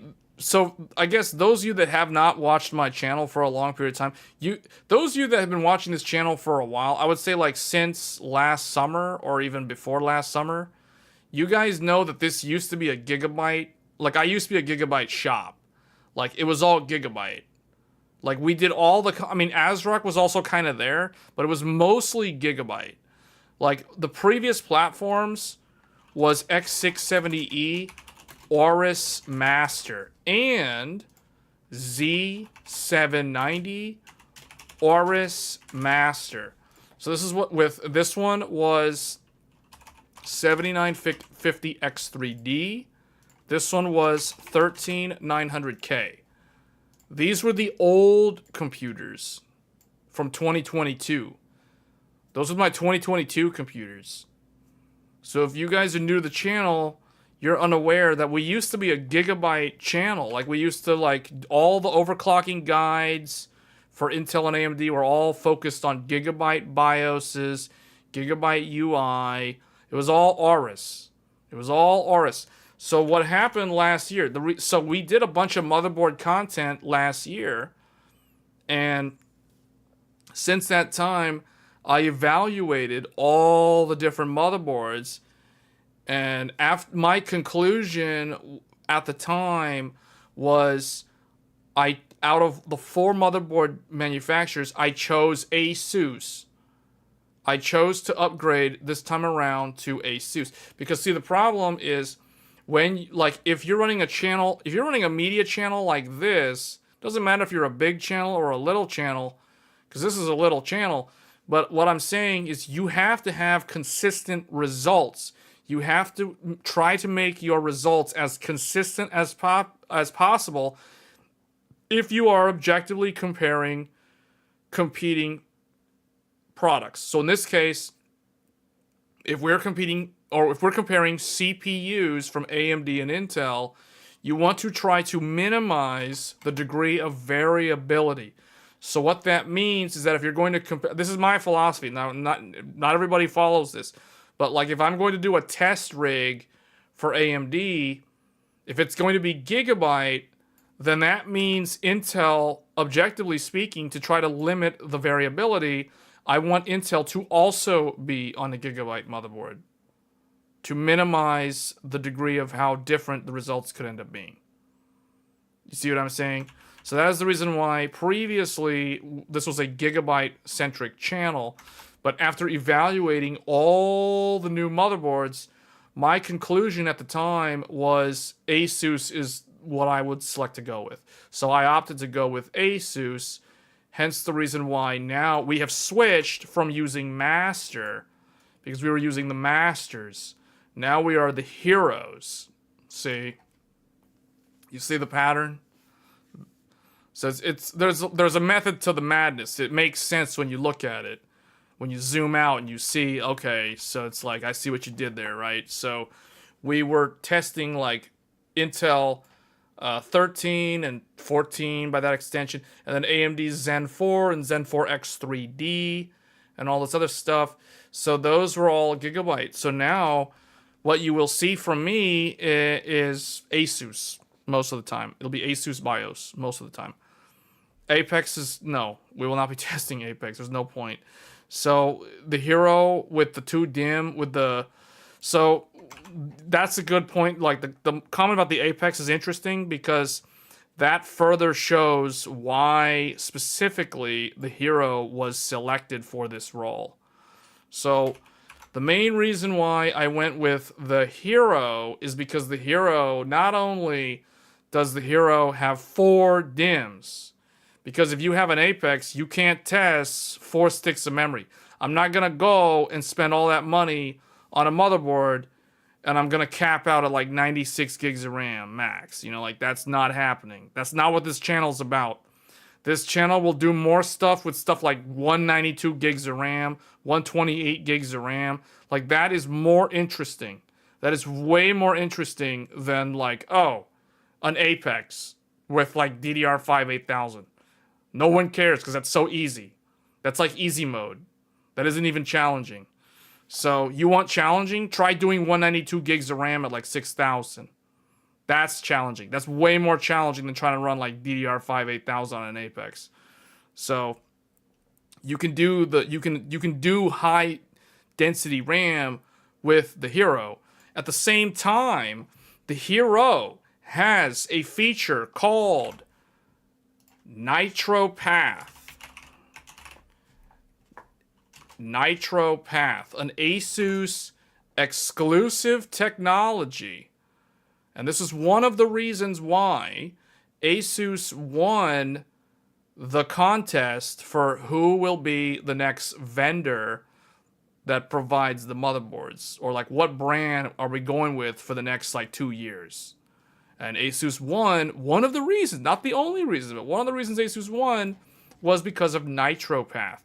Because Nitro Path allows a 4 DIMM motherboard to achieve overclock speeds with 2 sticks of memory, very similar to a 2 DIMM motherboard.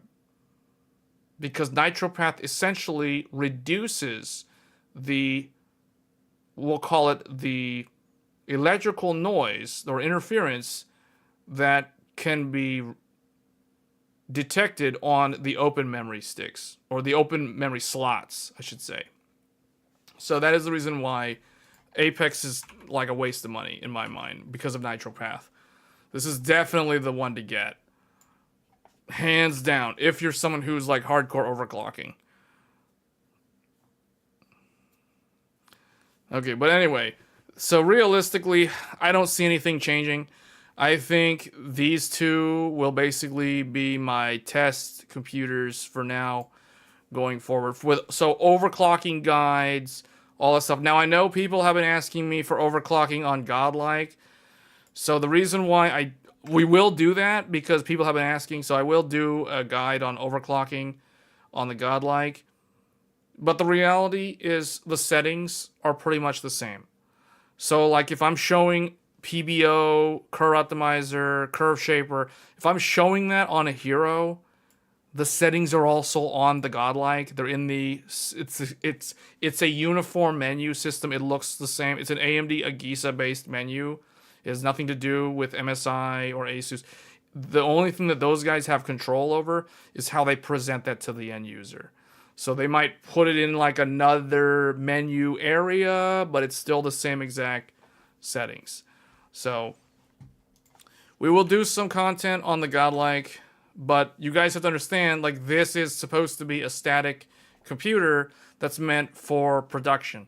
So I'm not about to go and like mess with my static setup for testing. You know what I'm saying? So it's like I might as well like not even use the Godlike for Tech Thursdays, so I'm gonna do that. So so that's the reason why the Godlike is kind of, you know, like we don't really do a lot of videos with that, because that's more of like a production computer. It's not, you're not supposed to be messing with a it's basically like a work computer. Like you're gonna go and like overclock your work computer, you know, like really? You know, so that's my take on it. Like that's how I view the Godlike computer that I built.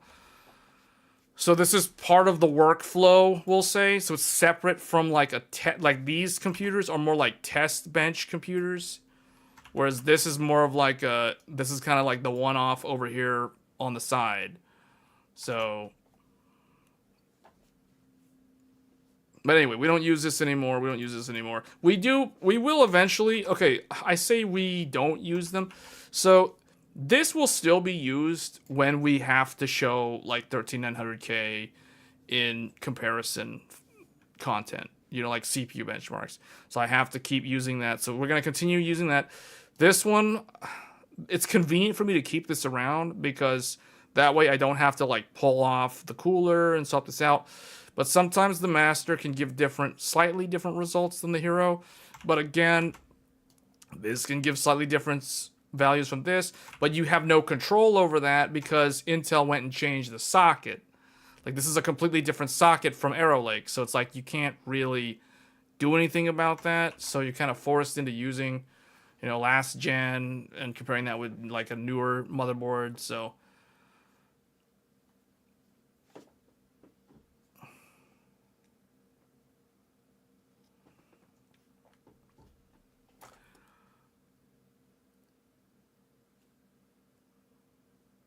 yeah, exactly. So I'm not about to go and like, let's put it this way.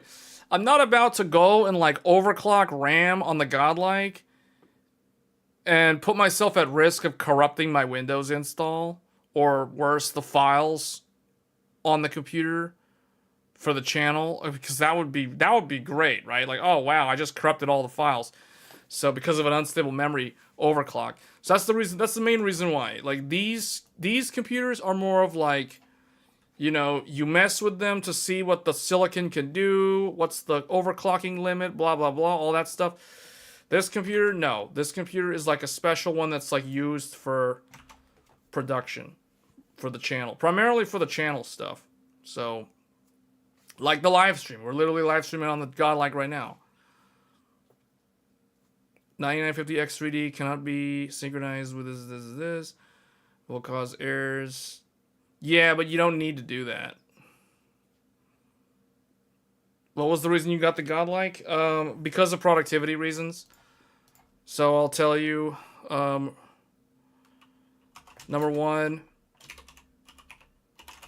dedicated X4, or we'll say PCIe X4 slot. Number two, 5 M.2 drives that are built into the board. So I have a lot of storage options. And it also with 2 additional. So I guess up to 7, we'll say. Because it comes with the expander card. Features X8 slot for the second graphics card. So we can run dual graphics cards if I wanted. And I was running the Intel B580 in there for a couple of weeks. I recently have taken it out, and I've gone back to running the capture card in the X4 slot. But because the Intel GPU is dual slot, I can't fit the capture card plus the Intel GPU. So I have to pick one. I really, really wish like either Intel or AMD or NVIDIA would make a single slot graphics card that is low profile. That is exactly what I need for this PC. But yeah, it needed this, it needed this, it needed this. And then, what else? There was something else that it had that I needed. I mean, all of them have USB 4, so I won't say USB 4. Because all of the X870E have USB 4. There was a couple of other reasons, but like these were the main ones that I needed. I needed lots of M.2. I needed the X8, and I needed the X4. Those are like the most important features. Because you can't really, as far as I know, there is no other X870 that has all of these things. I'm thinking right now, like, yeah, because the Hero doesn't have the X4. The Hero has the 5 M.2s, but it doesn't have the X4. The Hero has the X8, though. The Taichi also has the X8. The Taichi doesn't have the X4. The Gigabyte Aorus Extreme doesn't have the X4, but it has the X8. And it doesn't have the 5 or 7 M.2s. So it's like all of them have some kind of shortcomings. There is the X870E Pro. Oh, the X870E doesn't have a postcode. The ProArt has no postcode. Postcode debug. Thank you. That's something that this has, and the ProArt does not have that. That's the reason why I stayed away from the ProArt. Oh, and no speaker. Debug's buzzer.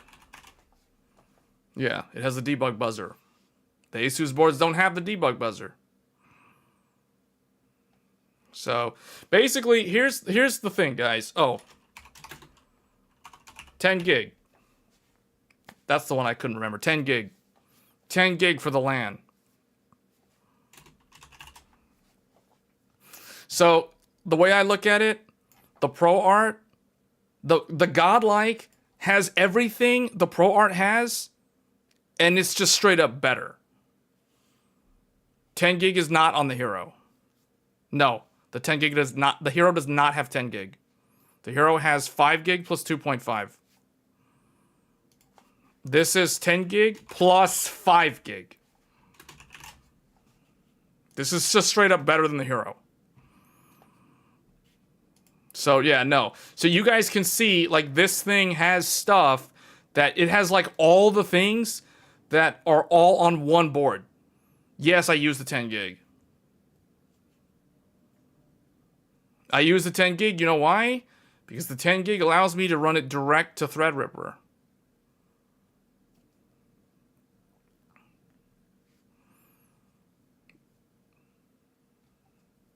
Because the Threadripper also has 10 gig.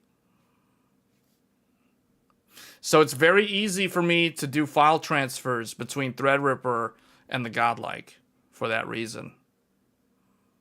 You can get the extra 10 gig or 5 gig to network a NAS. Yeah, I was using a NAS for a while, but it was really, really old. And one of the drives in there, I think, was actually starting to go bad. So I powered it off a while back. It was probably like sometime last summer, and I haven't used it. I haven't looked into it since. So yeah, I could use the NAS, but basically, guys, the thing is, like, having these many drives, like having this much fast M.2 storage locally, and then being able to use 10 gig to transfer to Threadripper or access from Threadripper, because Threadripper also has a ton of M.2. Like, a ton of M.2. So, yeah, man, like, I don't really need the NAS. Like, I had the NAS for a couple of years, and then I remember last summer, or maybe it was last spring, one of the drives was starting to go bad because, like, the access time was, like, really, really bad. And sometimes they would just, like drop me out. And I was like, okay, something is weird with this. So I think it's one of the drives. I haven't been able to figure out which one. I didn't bother to look into it too much because since I got the Godlike last fall, man, I fully loaded this thing. Like, I don't really need the NAS, to be honest. I mean, unless the NAS, if I upgrade the NAS with like I don't know, like 12 terabyte drives or something, then maybe it makes sense. But I don't know. Like, it's because you can still put spindle drives in the Godlike and the Threadripper. So it's like, I don't have a use case where the NAS really makes a lot of sense right now. So the raw footage from, like, recording the videos, all of that eventually ends up on hard drives that are sitting in the Threadripper PC. Eventually. So not initially, before, like, once I make a video, like, I do all the edits and everything, and then it goes on YouTube, like, I have, like, a point where I think it's, like, I used to do it, like, every end of the month, where I would, like, take all the footage that's on the scratch drives and everything, like, all on the SSDs, and I would move them to the hard drives. And now it's just kind of, I do that when I remember to do it. I don't really have a fixed schedule of when I clean the SSDs now. It's more of like, oh, this video's done. Okay, send this the unedited footage to Threadripper, or just put it on one of the hard drives. Because I have hard drives in the Godlike computer also. I have like 2. Have you tried M.2 RAID? No, because I don't really see the need for it, to be honest. I think like M.2s are so fast already that I don't want to use like RAID 0 because RAID 0, I don't see the point of RAID 0 in modern day computing. Like maybe RAID 1, but the problem with RAID, as you know, is if you're doing like RAID 1, you have redundancy, but it's like now you've effectively cut your total storage in half because now like you basically have a backup image, you have a mirror of like everything on one drive is now mirrored on another.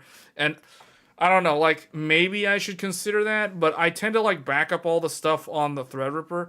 But I need to probably you bring up a good point about RAID. What I would rather do is I would have the Godlike have one hard drive with, and maybe I should do this actually now that I'm thinking about it. I should have the hard drive on the Godlike and a hard drive on the Threadripper that is basically not even RAID, but they both basically have the same archives. You know what I mean?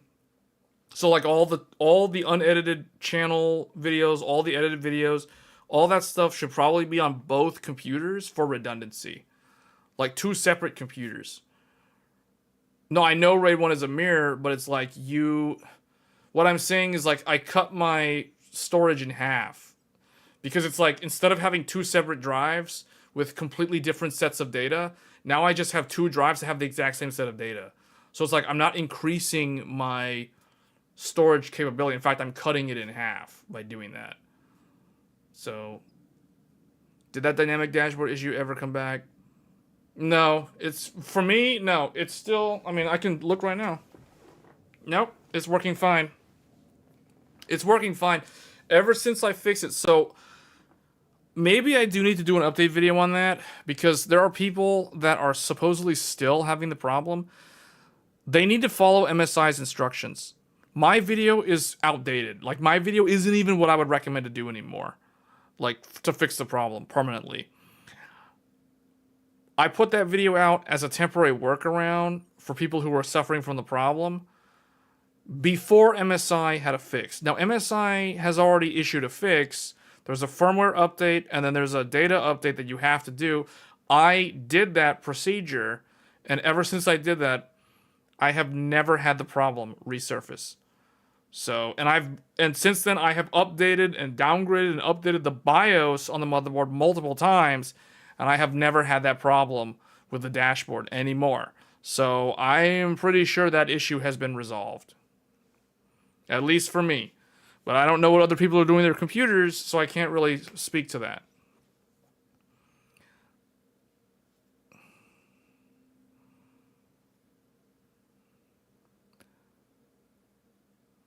Have you tried? Okay, yeah, M.2 RAID.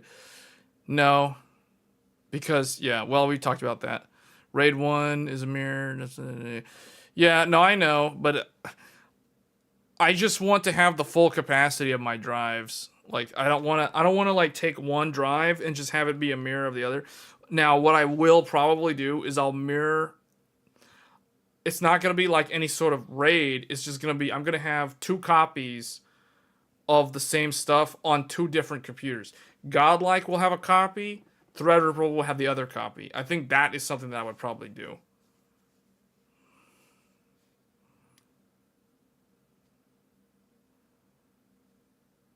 With two separate drives, if one of them dies, everything on it is probably gone. No, I know.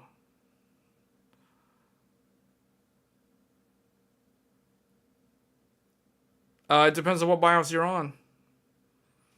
It depends on what BIOS you're on. What you guys need to do, if you're going to do the upgrade to the 9950X3D, you need to go to your motherboard site. And you need to go look. So, for example,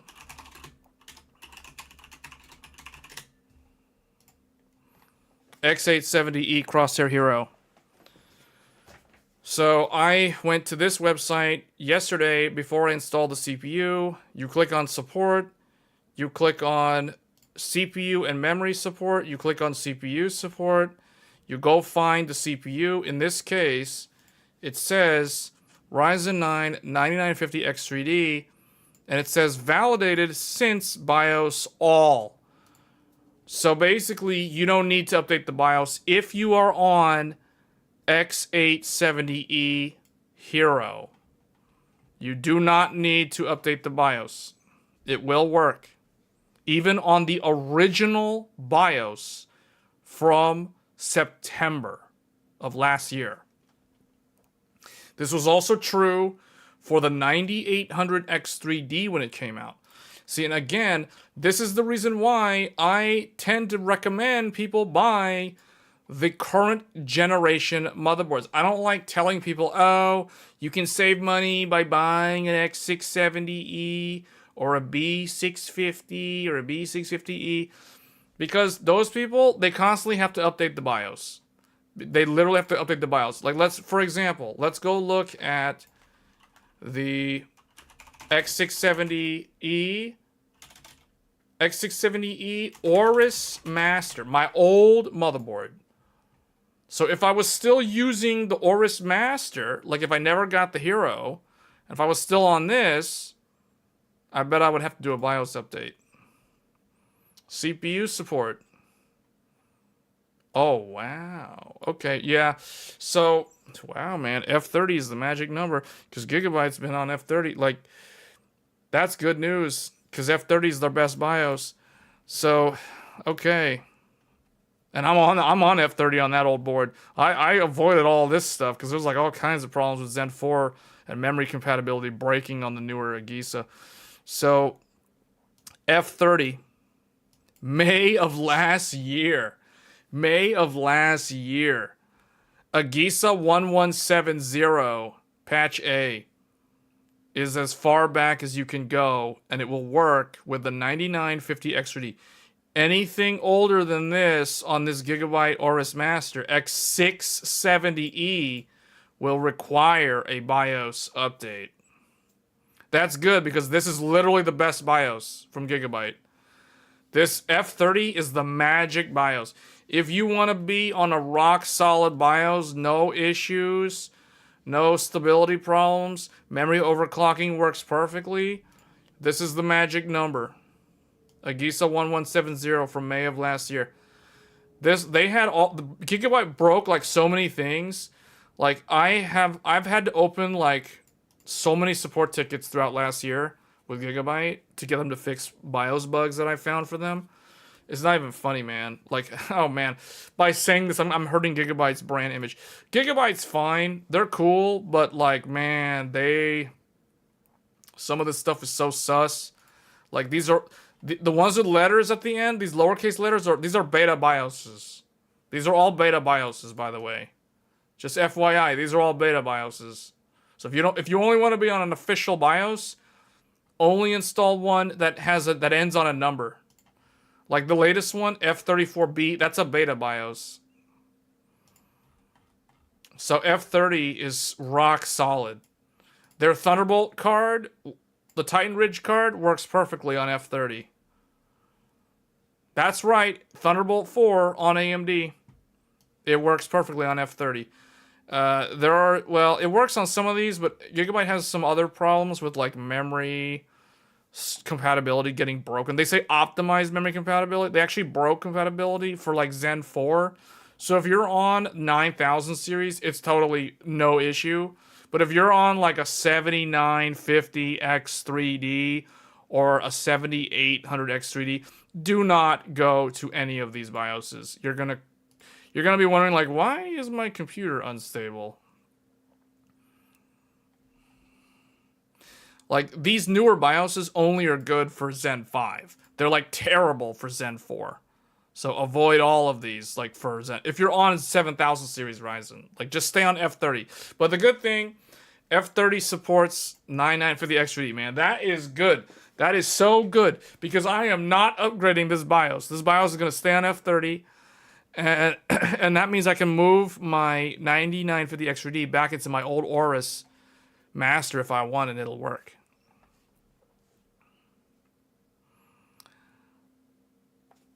You have something in your computer that's using those lanes. It's probably an M.2 drive. Always update to the latest BIOS for better. Not necessarily. Not necessarily. It depends. It depends. I have updated to the latest BIOS and then have seen things break. So, and when I say break, I mean like, why does the XMP profile no longer work?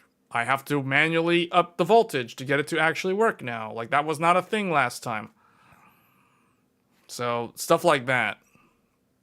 And then I downgrade back to the old BIOS and it works fine. So, sometimes they do things that messes with the like the QVL list.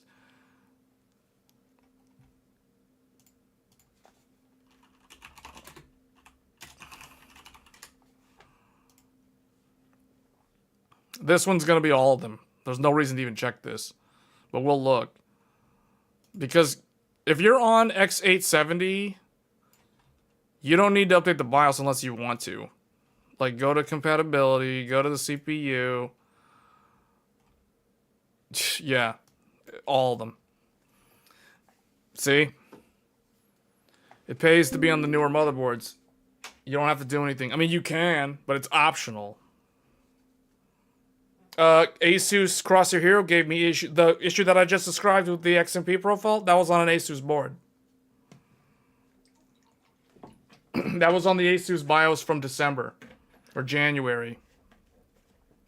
I couldn't get the 8000 profile to work unless I manually set VDDIO to 1.35 volts.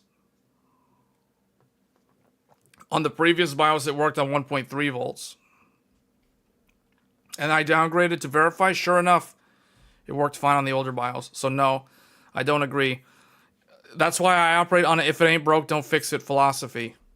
I'm not going to update the BIOS unless I absolutely have to for some for some very, very like dire reason. There's really no reason to update the BIOS. 7950X3D. What is this? 7950X3D? I updated the Heroes BIOS to 1203. Well, okay, for me, I'm on the latest one. On this one. You're talking about this? I'm on the latest BIOS on the Asus board. And that's because Asus didn't publish this until today. I checked this yesterday. They didn't say. They didn't tell me that it was validated. Like, this was hidden. It wasn't even on the list until after I updated the BIOS because I didn't know. Because it's one of those things where it's like, if they're not going to tell me, like, when in doubt, update to the latest BIOS. So it's one of those things, guys. I mean, it really comes down to user discretion, user experience. Like, these are the sort of executive decisions that one will learn to make just from, you know, experience building PCs. So it's like, earlier I said, if it ain't broke, don't fix it. That is a very good rule of thumb to live by for a lot of things, not just building computers. But if you don't know, like, for example, like I just said, yesterday, this info was not on Asus's website. So I had no idea what BIOS would actually support this motherboard. So when in doubt, when you don't know, because the variables are unknown, common sense says update to the latest BIOS. And that is exactly what I did. So I am currently on the 1203 BIOS with the 9950X3D. And I was testing it yesterday briefly, and it worked fine. So, yeah. So we're on 1203 on that motherboard. In fact, I think the Godlike is on the latest also. Hold on. I think it is.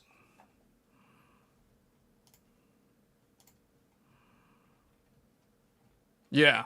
So I'm let me see. CPU Z. CPU Z. Let me see. I think we're on 827. MSI fixed some stupid problems, man. MSI, okay, A24 was utter garbage. A24 introduced a boot loop issue with certain USB hubs and USB devices. So, meaning, if you turn your computer on, whether it's cold start or warm reboot, and you're on A24 on the Godlike, I mean, this is not just Godlike, this is like all of MSI's motherboards.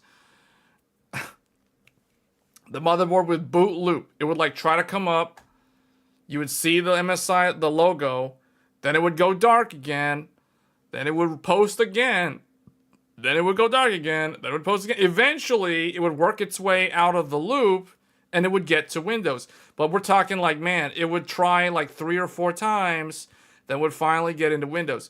So that was a stupid problem with A24. I reported that to them.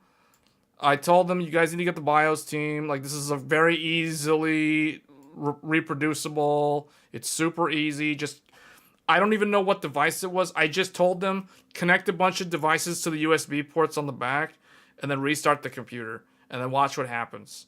Or like, or just connect all the devices, turn the computer on, and watch what happens. And sure enough, they connected like, I think the guy was like, he connected like 2 game controllers, 2 mice, and 4 keyboards or something. And one of the keyboards had, you know, like the Corsair keyboards that have the USB pass-through. Sure enough, problem found. It's boot looping. Get the BIOS team. So they fixed it. A27 fixed that problem. So, yeah, man. Like, like MSI, this BIOS was so bad, I downgraded to A22. I was sitting on the BIOS from December on the Godlike up until yesterday. I went to A27 yesterday because I read this thing. And I was like, oh, 9950X3D. Okay, do I need to update? Of course, we're not going to go to this thing. So, yeah, that's why, if it ain't broke, don't fix it. And then compatibility, 9950X3D. And, okay, see, this is the thing. Like, what is this? What is A3? Like, this is a BIOS that doesn't even exist, or it's like not on the download page. A3 is not even a thing. So it's like, man, MSI, you're looking pretty bad here. This is A3. Okay, where's A3? Let's see. A3 BIOS. A3. So we're looking for A3, A27, A24, A22, A21, A2, A15, A11, A10, A0E, the very first release. Oh, there is no A3. I don't know. I don't know what that means. Okay. Yeah, I don't know. Great job with this documentation. That's real nice. A3. All the others say A1. A1. Okay, I guess the other one, the 9900X3D, that one also is A3. My guess is A3 is a newer BIOS. It's probably like A30, whereas we're on A27 right now. So it's like, that one's probably going to come out like next week or who knows when. But, I mean, wow. Like, that's A+ on that documentation. That's great. These aren't even download links. That's cool. They used to be download links years ago. Wow. That's good. Yeah. Oh, wait. X870E Tai Chi. Let's take a look at this one real quick. Support. CPU support. Okay, 9950X3D. I like how ASRock has like nothing filled in for the frequency and the cache sizes. They just, or it's like, okay, you know, like just blank. It's blank. We're working on it. I mean, you know, we'll put something in there eventually. Validated since 3.16. Bootable since 3.04. Okay. So that means the BIOS from December of last year is validated to work with the new X3D CPU. And then they said 3.10, which was October Okay, so I guess it's whenever they added the next gen Ryzen X 3D, so it applies to all three of them. So 310 October, so late October last year. What is bootable since this one? So that's interesting. So in terms of, well, we're looking at newer boards. I guess, the last one to look at then would be like X870 Extreme AI Top. This one. This is Gigabyte's flagship board. This is actually a really nice board. So support CPU since F1. Man. Okay. F1's the first one. I bet that's the first one. Yeah, that's the very first one. Wow, September. Wow, okay. So Gigabyte... Was Asus also, like, since all of them? Okay, all of them? So, okay. So Gigabyte and Asus go as far back as the original one for X870. ASRock goes as far back as... Well, basically the launch of these motherboards, because this is weird. This motherboard came out, like X870E launched at the very end of September of last year. ASRock has BIOSes on here from like July. Like July, you can't even buy the board. So they're all kind of at parity with each other in terms of if you have an X870, the point is if you have an X870E board, you don't even have to update the BIOS. You just plug it in. I mean, okay, unless you're MSI. Like, I don't know. This is questionable. I don't know what will happen. I don't know what will happen if you plug it into one that's, like, older than, I guess, A24. Because this is the first one that mentions support for 9950X3D. But this is a terrible BIOS to be on. This is, like, the worst one. So, except for MSI, all three of them, like if you're on X870E and it's Gigabyte, ASRock, or Asus, you don't have to update the BIOS if you don't want to. It's up to you if you want to update it. You don't have to. If you're MSI, I think you need to update to the latest one. But they're the only one, it seems. So anyway, that is probably going to be it for this stream. So, like I said at the beginning of the stream, we will be testing the 9950X3D in various games tomorrow evening. So, tune into that. Same time that we start Tech Thursdays, so we'll be doing that on Friday evening. So, thanks for tuning in, guys. If you're new to the channel, do get subscribed. And hit the bell icon to get notified when I go live. Because sometimes we do live streams that are not Tech Thursdays. And sometimes they're weekend-based. And if there's some kind of special thing, like, you know, like when Sony announced the PS5 Pro, or when NVIDIA announced RTX 50 series or whatever, sometimes we do a reactionary live stream for those events. So stay tuned for that. And as always, I will see you guys on the next episode of Tech Thursdays. Until then, take care, and I'll see you then. Thanks.